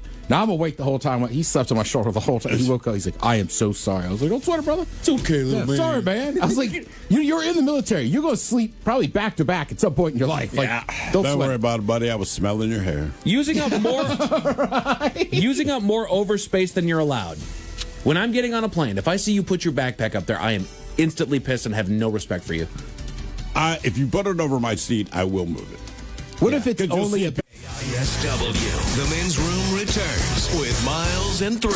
Coming up here at 5:08, we'll drink and toast with a shot of the day. And we do have your headlines on the way at 5:50. But first, quick check out with Mike Hogg and some of the stories and headlines he is not working on. Well, thank you, Miles. Y'all ready for the newest working craze? Micro shifting. Micro shifting, so you just work a little bit each day. Not each day, just each kind of period. You know, you do a little bit of work as soon as you wake up, and then maybe you make breakfast or take the dog out, take the kids to school, do a couple chores around the house, go back to work and focus all your time there on the work again, and then you go back and do something else. So it's breaking up your shift into little micro shifts. Because I do that anyway, and then I come in. Yeah, exactly. Yeah. I get up, start working, and take the dog out, deal with the kids. Change the laundry over, get back to working, whatever's next. Right, we're just back in that mode where we have to label everything. Everything needs its own word. It Well, really and doesn't. listen, everybody does it, right? I mean, that's kind of like you used to have the water cooler talk. That's just because you're getting water, but also you're just kind of taking a quick break or a smoke break. You know what I mean? Just anything. It's like, right, there's I micro shift when I smoke. Right. There's just certain jobs. Like when I was a janitor, I found out the hard way. Like you can't take a break as a janitor as other people complain. And they notice you're taking a break because they're on break. Right. It was always like, guys can't just be. It's like we were standing there talking for 2 minutes. Why does everybody like, oh no, the janitor's not doing something? It's like you work the entire 8-hour shift. All right. No. That's actually why I started just walking around the office. You know, I was a little bit overwhelmed, a little bit stressed out, and I noticed you guys going out to take smoke breaks, and I said, screw it, I'm just going to go for a quick walk. You know, it doesn't need to be forever. Just give me 5 minutes. Yeah, literally 5 minutes, man. Kind of reset your brain. Yeah. New data suggests eating more plants may slow the body's biological clock. I don't think there's ever going to be a study that says eating more plants is bad for you. Right. I mean, you know what I mean? Like nobody's ever like, oh, you ate too many vegetables and fruits. Went to the hospital. Yeah. But again, everybody who's 110 years old, they never get that diagnosis of like, I did it because I ate my vegetables. Like, no, they're all like, I drank and smoked every day. Typically, it's whiskey, heroin on Thursdays, wine, or cigarettes. I mean, that's it. Bacon. Yeah, it's never. I mean, look, vegetables will keep you healthy, no doubt about it. If you want to live a long time, based on what I've heard, you need whiskey and nicotine. 100%. Experts warn that banning kids from social media might actually make things worse. Just monitor what they do, man. It's like anything. You know, if you ban things from people, their want for it increases tenfold. Yeah. Right? I mean, that's all. That was exactly their point. Their point was that no matter what, if you tell kids that they can't do something, they're still going to do it. Yeah, of it's course just now you can't see at all what they're now they're circumventing you to do it, so now you don't know what they're doing. Yeah, I mean, that's why, certain parents, kids are underage, like 18 or something like, all right, you can have this high school party, but everyone stays here, right? That kind of thing. Yeah. Because if your kid's just going to go out drinking, they're going to come home, just punished or end up going to jail for something stupid. Yeah. Put your thinking caps on, Jen. It's time for the Merriam-Webster Word of the Day. It is a verb brought to you by the letter C, and I give you guys a 50% chance on this one because it's a little bit screwy. But this verb is used with on or onto to mean to begin to understand something or to catch on. Comprehend? No. It is most often used as a noun. This isn't a part of the description. It is most often used as a noun. I will say that. But it's also used with to alone. It means to begin to like someone or something. To begin to like someone? Yeah. Look at your shirts. What do you guys notice about that fabric? It's cotton? Cotton. The word is cotton. What? Oh, it I've is. never heard of it. Huh. Well, I've heard of cotton, but not in that sense. Yeah. I've taken a cotton to her. Right. She quickly cottoned on to why her friend was nudging her and stopped talking just before their teacher entered the room. We cottoned to our new neighbors right away. I mean, look, all the books I've read, usually when you tell us what the word is, I'm like, okay, I've read that before. This is one where I'm like, never, in any capacity. Right. I have never heard this before. A study was done as to why millions of people are watching AI fruits have affairs on TikTok. AI what? Fruits? AI fruits. Ted, tell me that you've seen these. Fruits? Yes, as in apples, oranges, bananas, strawberries, cherries, Having yes. affairs. So what they did is somebody, probably an AI bot in itself, created these little mini soap opera style fruit people. All right. And they have lame ass names. It's like Bananito and like Strawberryta or something like that. And they're cheating on each other. There's affairs. There's racism. There's sexism. There's horrible. They're just acting horribly. And they actually did a deep dive into it. And it's honestly because they are not actual people. We just kind of disassociate that from real life, and we just kind of enjoy the drama of it all. I was going to say, I It's hate so to say stupid. this, but Yeah. I would watch that because that's funny to me. I have not seen this one yet. But like what we do with movies, right, or TV shows, like we'll watch a lot of murder or whatever it might be, and you say, well, I would never act like this. But for Right, whatever and reason, you do it with characters all the time, right? Sure. Like, you love mob movies. Right, but like, I don't want to, like, You don't want to whack anyone? Right. Or like, what was it, Mad Men? Like, everybody loved that one character, but it's like, he's a womanizer, he's an alcoholic. He's not a really good dude, but you like the character. But you said he's an alcoholic and a womanizer. What was the bad part? Well, also, is it, buddy? I was going to say it's like Leon from Curb Your Enthusiasm. When people, he's like, dude, nobody acts like this in real life. Like, Larry, you know what you got to do? You got to tear that up, It's Larry. like, can you imagine if you walked around just shirtless and in robes, eating chips all the time? He's like, it's not realistic. No, 100%. Steve, what day is it, buddy? Today is, what did I see? A weird one. It was Easter Dingus Monday? Day. Delicious. It's a delicious treat. It is National Twinkie Day. Twinkie Day. It depends what company you're saying that in. So because it is National Twinkie Day, I decided to look up 10 fun facts about the Twinkie. All right. It cannot be destroyed. It will not stop. That will come up. You wait for it, Steve. All right. The first thing they put on the list here, does anybody know what the original flavor of the Twinkie was? Banana. Correct. They were originally filled with banana cream, but switched to vanilla during a World War II banana shortage. Boo! Bring back the banana Twinkie. I don't think it's any Yes. better, man. Yes. I love banana. Here's the thing about the vanilla filling. I never eat them, but I love it. I would say last time I bit into a Twinkie was quite a while ago, but the cream is white, but I did not think, ooh, this tastes like vanilla. Yeah. And I It's only just knew that cream. from Big Dummy. Despite the myth, Twinkies do not last forever. They only last about 45 days.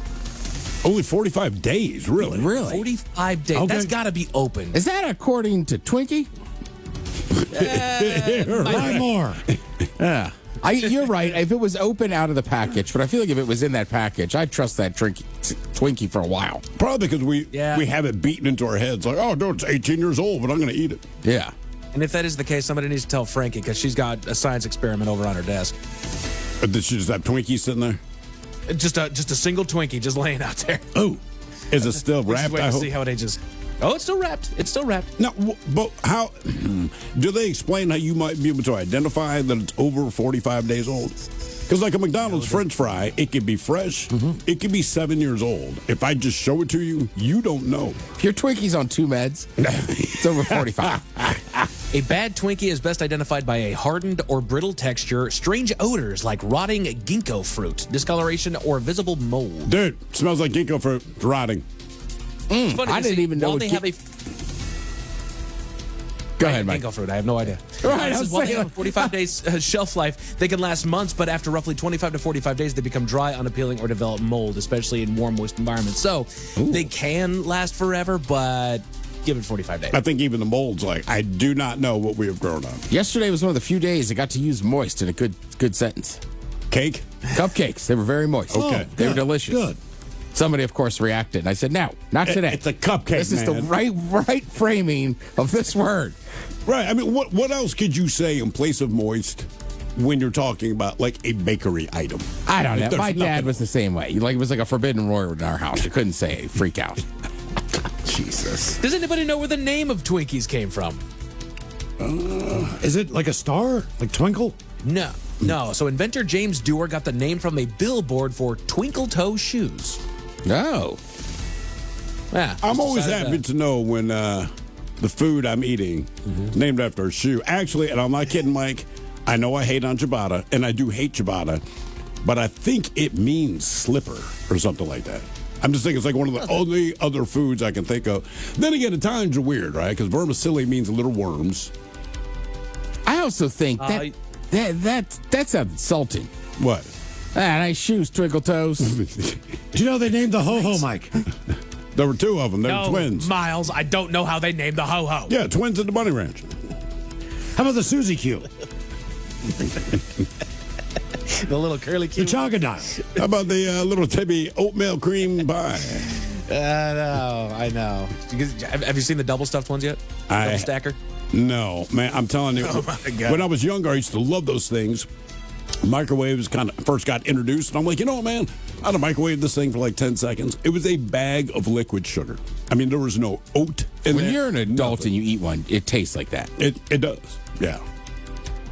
I disagree. They're fantastic.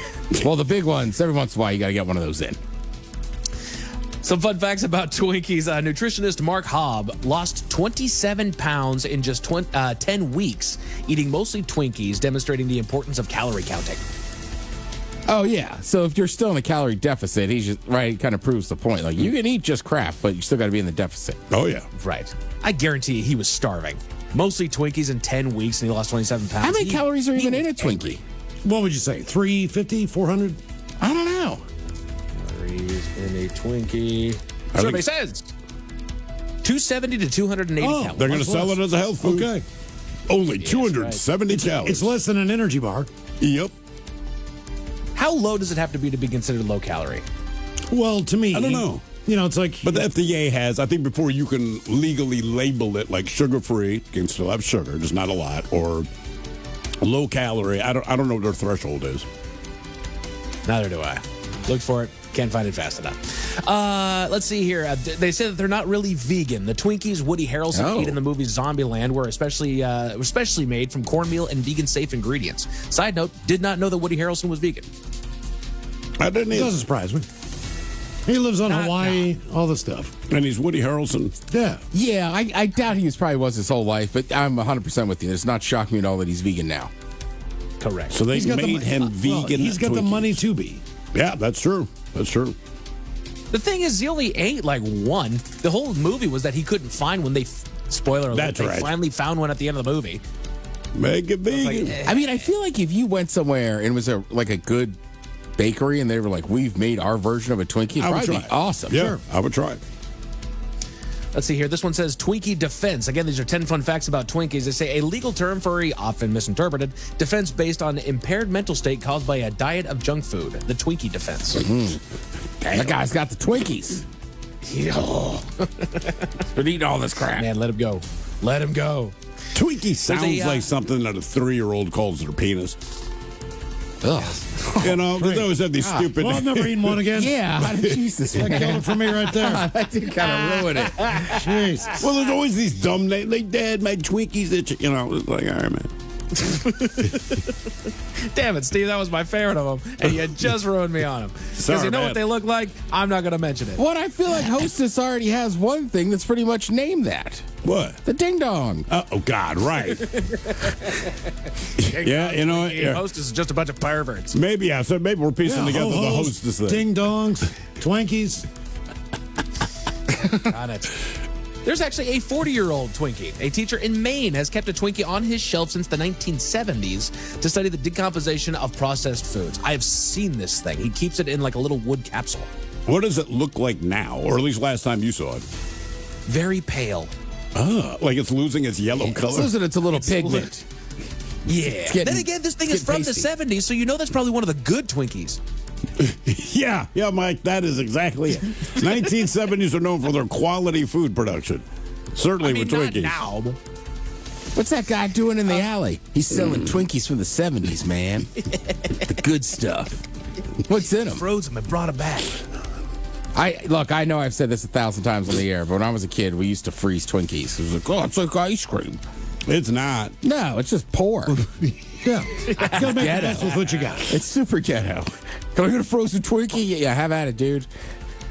Miles, you asked for it, but good news. Back in 2006, the original banana flavor was briefly reintroduced to promote the King Kong movie. It's all right. That sticks together. You think that big ass mother effer was eating bananas? Look, if you put chocolate in there, like chocolate pudding or whatever, if you put anything different in there, people would start buying it. You are ruining like Boston cream Put some Twinkie. pudding in my Twinkie. Yeah, banana pudding Twinkie. You want the true chocolate pudding delicious Twinkie, treat. You tapioca want yourself a Twinkie. All you gotta do is put some different filling in there. If you put strawberry jam in there, Ted, right? You love fruit in your crab. In theory, you're right, but if they made him in 2006 and didn't keep him, people must not have liked him that much. Here comes the Twinkie pusher. Oh, damn. Why does that sound even worse? And then I will leave you with this last and final fun fact about the deliciousness known as the Twinkie. It's high-speed production. They make about 1,000 to 1,123 Twinkies per minute. Damn. It kind of tastes like it. This tastes like it was made in a minute. Yeah, right. Yeah. It really does. Cranking those bad boys out. A good Samaritan in Florida stopped to help someone crashed on the side of the road, and you won't believe what happened next, Miles. What did happen next? Tell all about it at 5:50. Thanks. Our headlines are coming up at 5:50. In the meantime, have we made it to drinking time? Somebody out there deserves to be recognized. And the men's room knows just who it is. So to you, we say, bottoms up, sailor. You're the toast of our shot of the day. Drink time it is, and as usual, we head to the drink desk, and Steve will throw Hill to find out who we're toasting. Yes, indeed. And today we're wishing a happy 79th birthday to actor John Ratzenberger, which is not normally what I would do, but it occurred to me that, sure, he was Cliff Clavin on Cheers. That's how I got to know him. And then he was Ham, the piggy bank in Toy Story. And he was P.T. Flea in A Bug's Life. And the Abominable Snowman and the Monsters, Inc. movies. And he was all the fish in the Fish School and Finding Nemo. And the Underminer in The Incredibles. And, Mac the Truck in the Cars movies. He was also the head waiter, Mustafa in Ratatouille. He was John and Wall E., the construction foreman in Up. He was a guard in Brave. He was also Earl in The Good Dinosaur. He was the blue guy that installs new puberty consoles in the movie Inside Out. He was also a crab in Finding Dory. Oh, yeah, he was also a skeleton named Juan and Coco. He was a Cyclops in the movie Onward, and he was a random guy on the subway in the movie Soul. The point that I'm making here is it does not matter what generation you are, this mofo has been around for it. And then in the Star Wars movies, of the first 3 Miles, do you know which one he was in? Not as a boy, he was physically on screen, John Ratzenberger. Oh, God. He went no Major Derlin. He was in The Empire Strikes Back. He's the one that tells Princess Leia the shield doors to the Echo Base on Ice Planet Hoth have to be shut, even though Han Solo is not back from looking for Luke. So, Princess, we must close the doors. That's him. My point is, this guy, it does not matter what genre you like. It does not matter how old you are. There is something that he has been in that you like. And if you're wondering about Pixar, yeah, they kind of make it a point to use him in anything they're going to put out. But to me, his voice is so distinctive, and it always makes me laugh. Doesn't matter what he does, I'm going to chuckle if the man speaks. So I didn't realize there was that many kids' movies. Dude, he's making bank off of the kids' movies. I want to say Pixar loves him. There's one Pixar movie he couldn't do.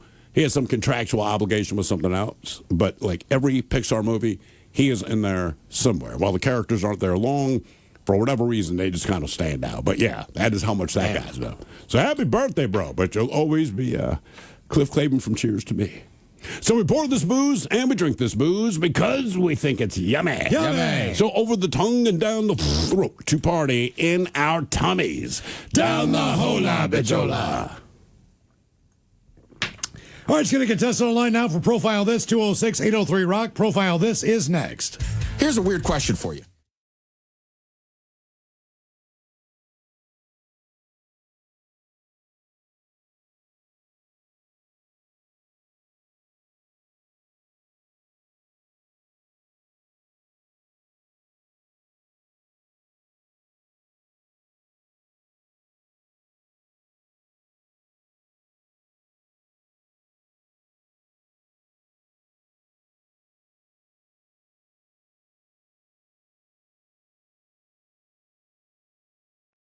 Debauchery rolls on. You're listening to The Men's Room with Miles and Thrill. 99.9 KISW. Now for all TV news all the time, it's time for TV Time with T. And now, because your pathetic life is confined to countless hours in front of a talking box, The Men's Room presents TV Time with Ted. All right, your choices today. You got the Jimmies. Fallon and Kibble. Seth Meyers. Colbert. Steven. Writers. Or Ted Smith. Is it Ted or is it late night? It is right through the tireless guys have talented teams of writers to help them come up with their monologues each and every night. It is up to you to determine, is this an actual late night joke and from whom, or could it be a The Ted Smith original? NASA just successfully launched a historic 10-day mission around the moon. Shortly after launch, the toilet on the Artemis II rocket broke. Suddenly went from $1 billion rocket to a Carnival cruise in space. Fallon. Ted Smith. Fallon. NASA just successfully launched a historic 10-day mission around the moon.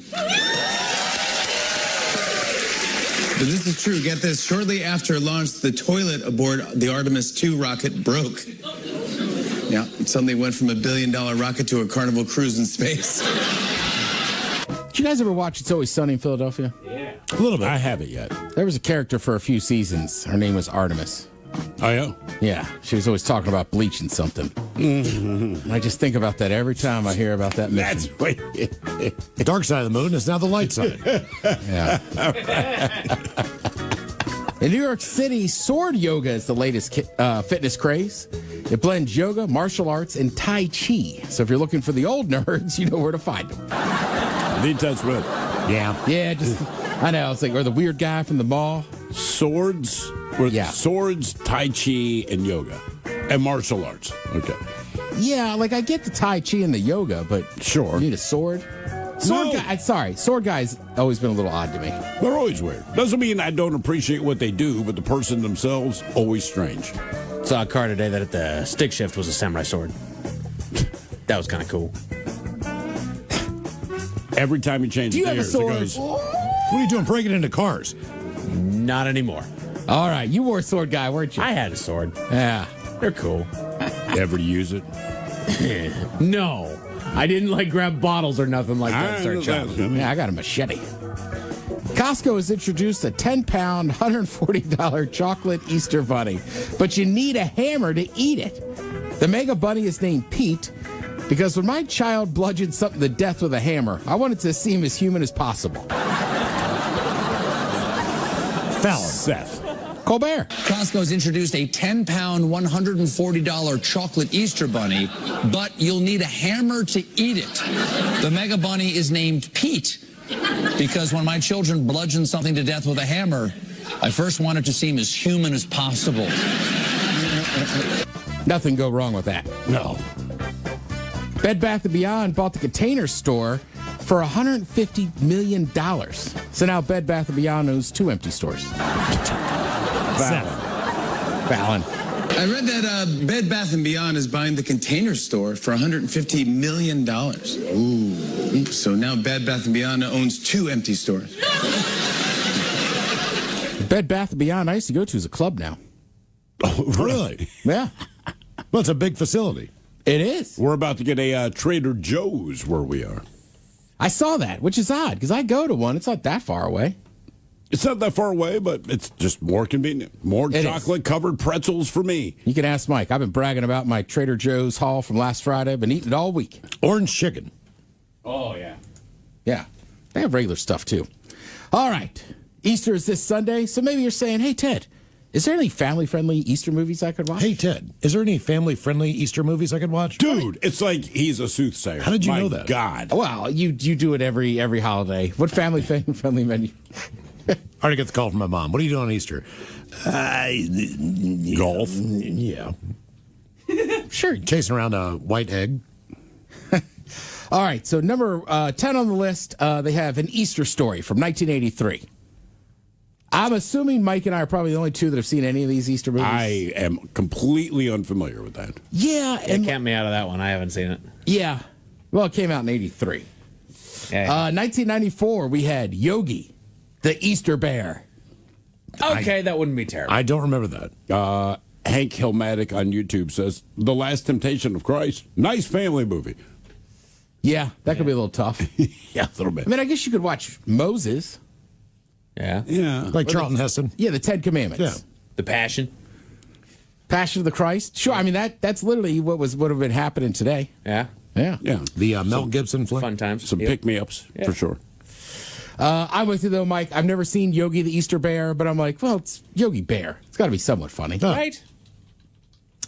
The Easter Bunny is coming to town. 1977. Once again, just trying to rip off other holidays. Right?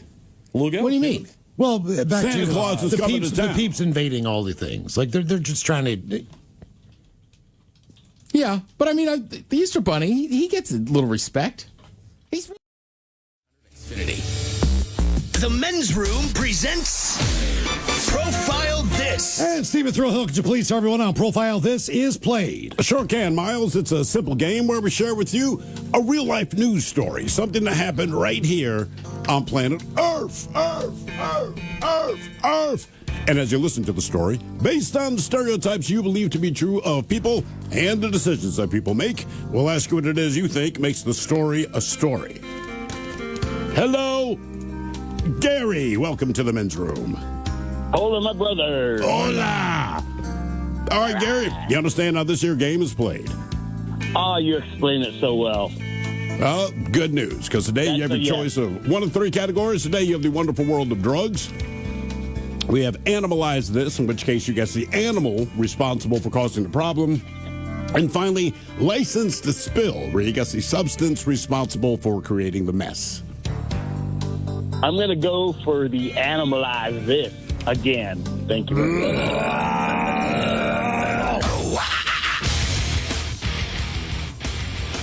There we go. We covered that one last week. All right, here we go. But I believe Mike Hawk actually has a story coming up in headlines. But a child was injured after crawling under a fence and sticking his hand into an animal enclosure at the Zoo America North American Wildlife Park in Pennsylvania. The incident occurred on Saturday. The unsupervised 18-month-old crawled under an exterior perimeter fence and headed to the primary metal enclosure of the habitat, where the child put his hand through the fence. As an animal approach made contact with the child's hand. And zoo officials say this type of response is consistent with natural animal behavior, not a sign of aggression. It should be noted the thing bit the kid. Anyway, following a review by the zoo, a spokesman said that at no point during the incident was the child inside the animal's enclosure, which is why the child still exists. No other details on the incident were provided, and Zoo America did not identify the child or their family, but described the child's injuries as minor. Anyway, the question is, what was the animal that bit the kid in the non-aggressive way that animals are known to bite? Was it a monkey? Was it a wolf? Was it a llama? Or was it a fox? You know, the monkeys bit me so many times in this game. You say, nah, I don't think it'd be a monkey. You said it would have been lethal. Can you say them again? Monkey, wolf, llama, or fox? I'm going for the wolf. Going wolf. Pennsylvania. Yeah, Okay. Let's go wolf. I'll go fox. Oh, baby. Werewolves in London. Yeah, or in Pennsylvania. Yes. Yeah, I'm going to go with monkey. Monkey? Monkey. Got that monkey. I hope it's not the monkey. I hope it is. I hope it bites you back again. What bit this little kid there? Was it a monkey, a wolf, a llama, or a fox? We'll find out next. That was a tease. You are listening to the Men's Room.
You're listening to The Men's Room with Miles and Thrill. 99.9 KISW. Categories Animalize this on Profiles. We got a child that was injured after crawling under a fence at a zoo in Pennsylvania and was bit by the animal inside. Question is, did the monkey, the wolf, or the llama, or the fox bite the kid? That is a question that we posed to you, Gary. Now, you said that the monkey always seems to do you wrong, but D-Ted Smith, you said a monkey. I'm afraid it was not a monkey. Yay! You tried to you tried to jinx me there, Ted. I did, Gary. I was wrong. Now, Miles Montgomery, you said a fox. Now, I know your brain works. You're picturing a hot woman, not even an animal. Yeah. However, it was not a fox. Now, Gary, you went with the wolf, saying, well, it's Pennsylvania. What would be more exciting in a Pennsylvania zoo than a wolf? And you are correct, sir. Nice work. Yay! My losing streak be broken. Thank you, my brother. Yeah, man. You got it, man. See you, Gary. Good times. Now for all TV news all the time, and it's time for TV Time with Ted. And now, because your pathetic life is confined to countless hours in front of a talking box, the Men's Room presents TV Time with Ted. All right, your choices today. Oh, well, yes. Would be lovely if I had my choices in front of me. I'll tell you what they are.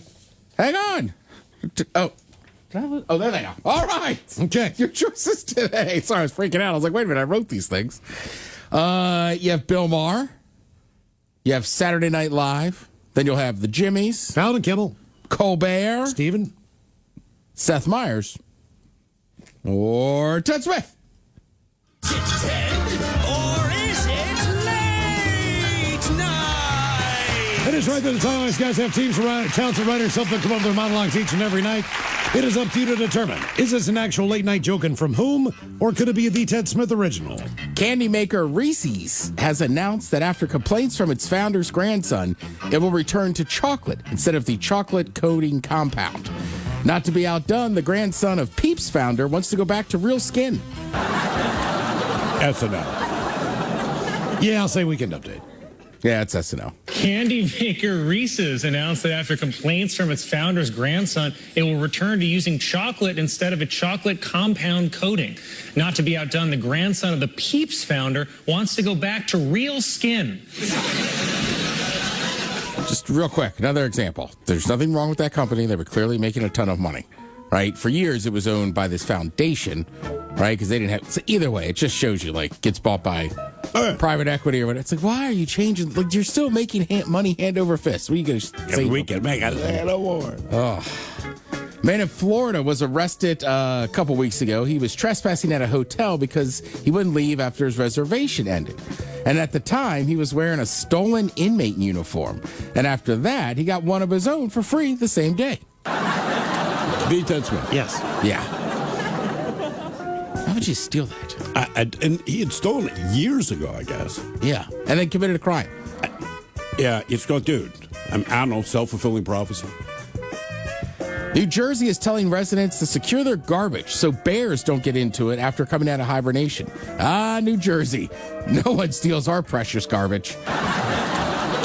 Seth. Weekend Update. Weekend Update. New Jersey officials are warning residents to secure garbage cans as black bears come out of hibernation looking for food. Ah, New Jersey. No one steals our precious garbage. A FEMA official said he mysteriously teleported to a Waffle House 50 miles away, which is a phenomenon known better as drunk driving. Weekend Update. Yeah, Weekend Update. Yes, Weekend Update.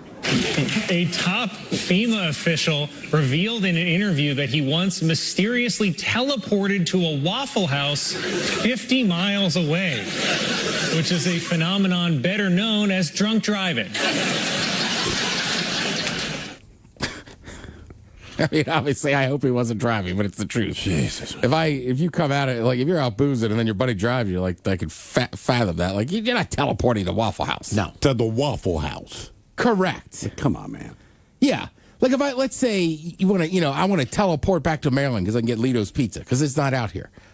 All right. But if you live close enough to a Waffle House, you don't need to teleport. Even then, why would you teleport to a Waffle House?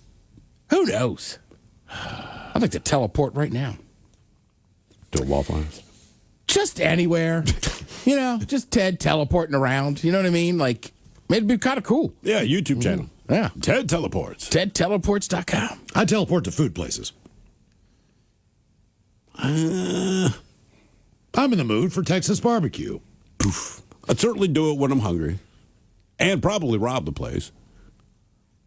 I'm just saying, because even if dude, you're on video footage, be like, you're telling me I made it from Seattle to, say, Houston, Texas in 1/2 of 1 second. That's got to be AI generated. It's got to be. So this is sad news. I don't know if I ended up talking about this, but a couple weeks ago, we got word that one of the deckhands on the Deadliest Catch basically had fallen overboard and had passed away. Yeah. Right? Obviously, it sucks even more up here. It's, these people are local. When His family is suing the boat, basically they're saying something. The official cause of death was drowning with probable hypothermia, being in the water. His mother just said, we don't want to put the blame on anyone, but someone has to take responsibility. We have to have justice for Todd. The Coast Guard is also investigating his death, which it's been a couple weeks and it's ongoing. Wonder how long he was in the water. Man, if you fall in, like if they got 3 minutes or something? If you go in with a survival suit, I still think you only have so long. But if you go in, but you're just on the deck and he fell off, right? And you're just in your regular clothes, like that water is so cold. It just, you're right. It's got to be 2 or 3 minutes that gets to you really quickly. Sure. So, who knows? And obviously, that's a dangerous job. It's the Deadliest Catch. People do fall off boats, but I think also, if you're the family, just like, could this been prevented? Yeah, that's where we question, circumvent. Were we not paying attention to the safety rules, this or that? Sure. And then, look, I still watch that show. I watch that show enough. All the most of the captains that I could tell on that show, I mean, that's why they drill that stuff all the time when they're at home or in port or whatever, because you got to get, you know what I mean? Literally, there's few places that are as dangerous as that it happens in a couple of minutes. Agreed. Yeah. Yep. You got to get on that. All right, you guys watched WKRP in Cincinnati, right? We did. Yeah, back in the day, sure. Yeah, I remember it, but it wasn't, it wasn't like a show I loved. But it was in Cincinnati. That was the whole thing. So now, basically, DP McCarran runs a nonprofit that's been using the call letters for a low-profit station in Raleigh, North Carolina, since 2015. Before that, they'd been used in Texas, Georgia, Tennessee. Look, we work at radio. Most likely, people were buying those letters as kind of a gimmick. Sure, of course. So I like this. They finally got it back. This person says they recently made a deal to sell to someone who's finally going to bring WKRP back to Cincinnati. He says, I cannot by contract tell you when. I cannot tell you who, but I can tell you direct to camera that WKRP, after 48 years, is coming to Cincinnati. They just said it'll be radio. That's all I can tell you at this time. Yeah. Okay. Well, good. What were they, a rock station? I mean, they played whatever. Back in that era, you played whatever the hit was. Yeah, whatever the hit. So that's if it was true. Donna Summer, you played Donna Summer. If it was, I don't know, the Commodores, you played the Commodores. You played the Doobie Brothers. You played everything. Yeah, there was no real genre then. It was just, this is a popular song. Right, and that's the way radio used to work, too, right? You had, they call it Top 40. The news, right? Yep. Wasn't there, a weather guy or traffic guy, sure. too? All that. So you're fully staffed with everyone. It was a to give full-service information. radio station. Yeah. So that's cool. I mean, at least it's in Cincinnati. Who knows? I hope they just, maybe just make it a real radio station. I hope they do. Instead of trying to do some weird gimmicky thing with it. Mm-hmm. I don't know. Did you guys watch Final Four over the weekend? I saw a some of it. little bit. All right. The first game, right, you had UConn and Illinois, a little more competitive. But, man, that second game. Yeah, that was. Michigan just took Arizona to the woodshed. I'm sure they're thinking about that today, Arizona. Yeah, and it was really good to see Arizona back in the Final Four. Arizona doesn't generally get put in there, when you think of the Blue Bloods of Kentucky, Carolinas, Dukes, hell, UConn at this point. But I think it's good when they're competitive. It's good to see them in there. You need a team in the West Coast eventually, hopefully, to win. Although it's important or just impressive that UConn had the women's in the Final Four and the men's. That's a good basketball program all around. I know the women lost. They actually got their asses handed to them. No, they sure did. They did. I watched some of that on Friday night. And Gio Armani, wasn't that right? Yeah, Gino. So he's been coaching at UConn for a year. I know his players love him. He has built such a program, especially after Pat Summitt left Tennessee. That was the other really dominant program, right? South Carolina obviously is in there a lot now. and LSU does okay. But like UConn, he always gets the best players and this and that. But and I know his players love him, but he just comes off like a jerk all the time. He does. And then to call out the South Carolina coach and being like, she didn't shake my hand before the game. You can see her do that before the game. And then he was like, at halftime, I saw the clip where he's like, they're called fouls on them, not on us. One of my players' jerseys, walk around with a ripped jersey. She ripped it herself in frustration. It's like, dude, you're the most successful coach in women's basketball. Shut up. College, just shut up. You know what I mean? Like, all right, South Carolina caught you. You caught a good team. Yep. They beat you. Stop bitching and moaning. And then credit to South Carolina's coach. Like, Dawn Stanley. I don't mind her for being pissed at him. No. And then they asked her something about, like, after they lost the championship game to UCLA, and she was like, yeah, we lost. Like, it's a better team. It's a good program. Yeah, you watched the game. There's not much we can do about it. And then, tonight, when you get home and stuff, you could watch the men's championship game. Proud to say I've already won my pool with my tailgate friends. And, it's not about the money. It's about the pride of knowing I'm the best sports fan in that crew. And honestly, Michigan's just so good. Yes. I mostly took chalk. Michigan keeps rolling, so I've already won that thing. But hopefully they win tonight. And you're right. UConn, between the men's and women's program, you can make the argument that is the college basketball capital of the world, which is that's like what they say all the time and everything else. So, good for them. The closest pro team, I guess, would be the Knicks. But Celtics are playing pretty well. If you're up in New England. Yeah. They're just not happy with the Red Sox. I did not realize how bad the Red Sox have gotten of late. But it's cool. Yeah, I don't care. I really thoroughly enjoy that. Yeah, and then we were talking about earlier today, I should have put the audio in there. That guy from the Angels, Rob, not one, not two, but 3 home runs from the Mariners yesterday. I mean, that is... Was it yesterday or Saturday? Or Saturday, right. This weekend. Yesterday was 11 innings, and that got blown. So, I mean, when you think about how close they were over the weekend to winning a game against the Angels, I mean, one was just a defensive outstanding plays. Yep. The other one was the fact they just couldn't get it done, but took it to 11. They had guys on. They were. I mean, granted, you're the visitors. The home team always got another crack at it, but man, you're close. Yeah. Yeah, I don't know that I've ever seen a game where a dude robs 3 home runs. Never. And you they never weren't will like again. easy You never will catches. again. Yeah, it was pretty impressive. And like I said, it sucks to be a Mariners fan, but sometimes, like we were saying earlier, like you just got to tip your hat and be like, that guy's just having a hell of a game. Right. There's not much we could do about that. How many runs was that? 5 or 6, something like that, potentially. I was like, damn. Right, and like I said too, it's like you do one, it's impressive, and I know athletes have gotten bigger and stronger and faster, but some of those ones, I mean, did you see the one where you like fell over the wall and he's just like standing there holding it up? Oh, yeah. I mean, somebody else said it better than I did. It's like, is this the most epic baseball picture of all time? And when you go back and look at the stats, you go like, and he's just standing there, just like, God damn, man, that is good work out of you. But like I said, if you want to watch a little bit of the men's championship game tonight, that's over on TBS, TNT, and True TV. Which, if you're not an Impractical Jokers fan, this is the one time a year you actually turn on True TV. I'll be damned. Yeah. Thank you, Tim. We appreciate it. You're listening to The Men's Room. Here's your beat, Mig.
returns with Miles and Thrill. Now, let's see what's happening in the real world. All right, here we go. Utah man goes to temple, takes off his clothes, and streaks in front of thousands that are there. Meanwhile, we head to Scotland, where they have so many bananas, they are willing to share. Man gets brutally attacked while lending motorists a hand. Police find a new member for the Country Bear musical jamboree band. And a toddler gets bit on the head at a zoo, while his parents, they're on their cell phones. It is time for your headlines. Now, it's time to hit the headlines. Here's my cock. All right, our top story. Odd story out of Florida. A local man's dash cam was shared and tells a cautionary tale. We see the man's car pulled to the side of the highway up to the scene of a crash with the driver laying on the ground next to their car. Mere seconds after the car stops to check on the victim, the man springs up from his laying down position and charges the Good Samaritan. The attacker jumps onto the hood of his car, smashing the man's windshield before the driver gets out and is mercilessly beaten by the false victim. The man was left with a brain bleed, broken ribs, and damage to his car. When officers arrived, the attacker started swinging at them and was eventually wrestled to the ground by the very same man that he had just beaten. He was taken into custody and faces a ton of charges. The true victim is currently recovering from his injuries. A GoFundMe was created to help pay for his medical bills. Yeah, that was unreal, man. Yeah. I mean, don't stop trying to help people because of one jackass. It doesn't help, though. Yeah. No, it doesn't. It was completely pointless. You know, there was no connection to the guy whatsoever. It's not that he cut him off in traffic somewhere down the line. This dude just set a trap for somebody, and that's what's sad. Yeah, it really is. Yeah. That person had to be a decent person for the trap to work. Exactly. Way to just kill a little bit of light in the world. This is like the opposite of the catch a predator. Here's a very good person. Yeah. We're going to stage this to ruin their life for no good reason at all. Criminy. We go to Scotland, where a mistake turned into something good. A local supermarket is making headlines after they made an order of bananas. A lot of banana talk today. There's a lot of banana talk today. Generally, they would order a shipment of roughly 380 kilograms of bananas, which contains about 3,000 individual fruits. But thanks to a technical error, they instead ordered 380 boxes of bananas, yielding them about 38,000 fruits. Normally, this would be fixed by simply returning the unneeded fruits, but due to inclement weather and rough waters, they were in a bind. Not wanting the food to go to waste, they made a post to their local community, quote, "We have a mountain of bananas. Literally, would any local groups like to come to the store and collect a box for free?" The stockpile was quickly collected by various groups who gladly took the fruit to spread the wealth. You know, that group was headed by monkeys. the old Scottish monkey tribe. Yeah, well, you know, the Scottish Monkey Zoo Union there. Probably wondering, what are you doing with all these bananas? In Scotland, what is a Scottish dish that, I mean, or are they just selling them to just eat a banana as a banana? I mean, I'm sure Scottish people, I'm sure, eat bananas. Yeah. But I can't imagine there's a lot of Scottish dishes with bananas.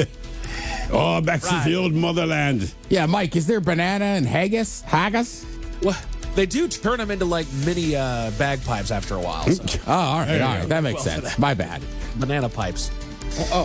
To Pennsylvania, where one family may be rethinking how much leash they give their child. We covered this earlier today. The 18-month-old was left unsupervised at the local zoo long enough for him to crawl under a fence and stick his hand into a wolf enclosure at the zoo. This led to one of the wolves approaching the child and, quote, made contact with the kid's hand, leaving him with minor injuries. Staff reviewed the footage and a spokesperson defended the animal by saying that the type of response is consistent with natural animal behavior and not a sign of aggression.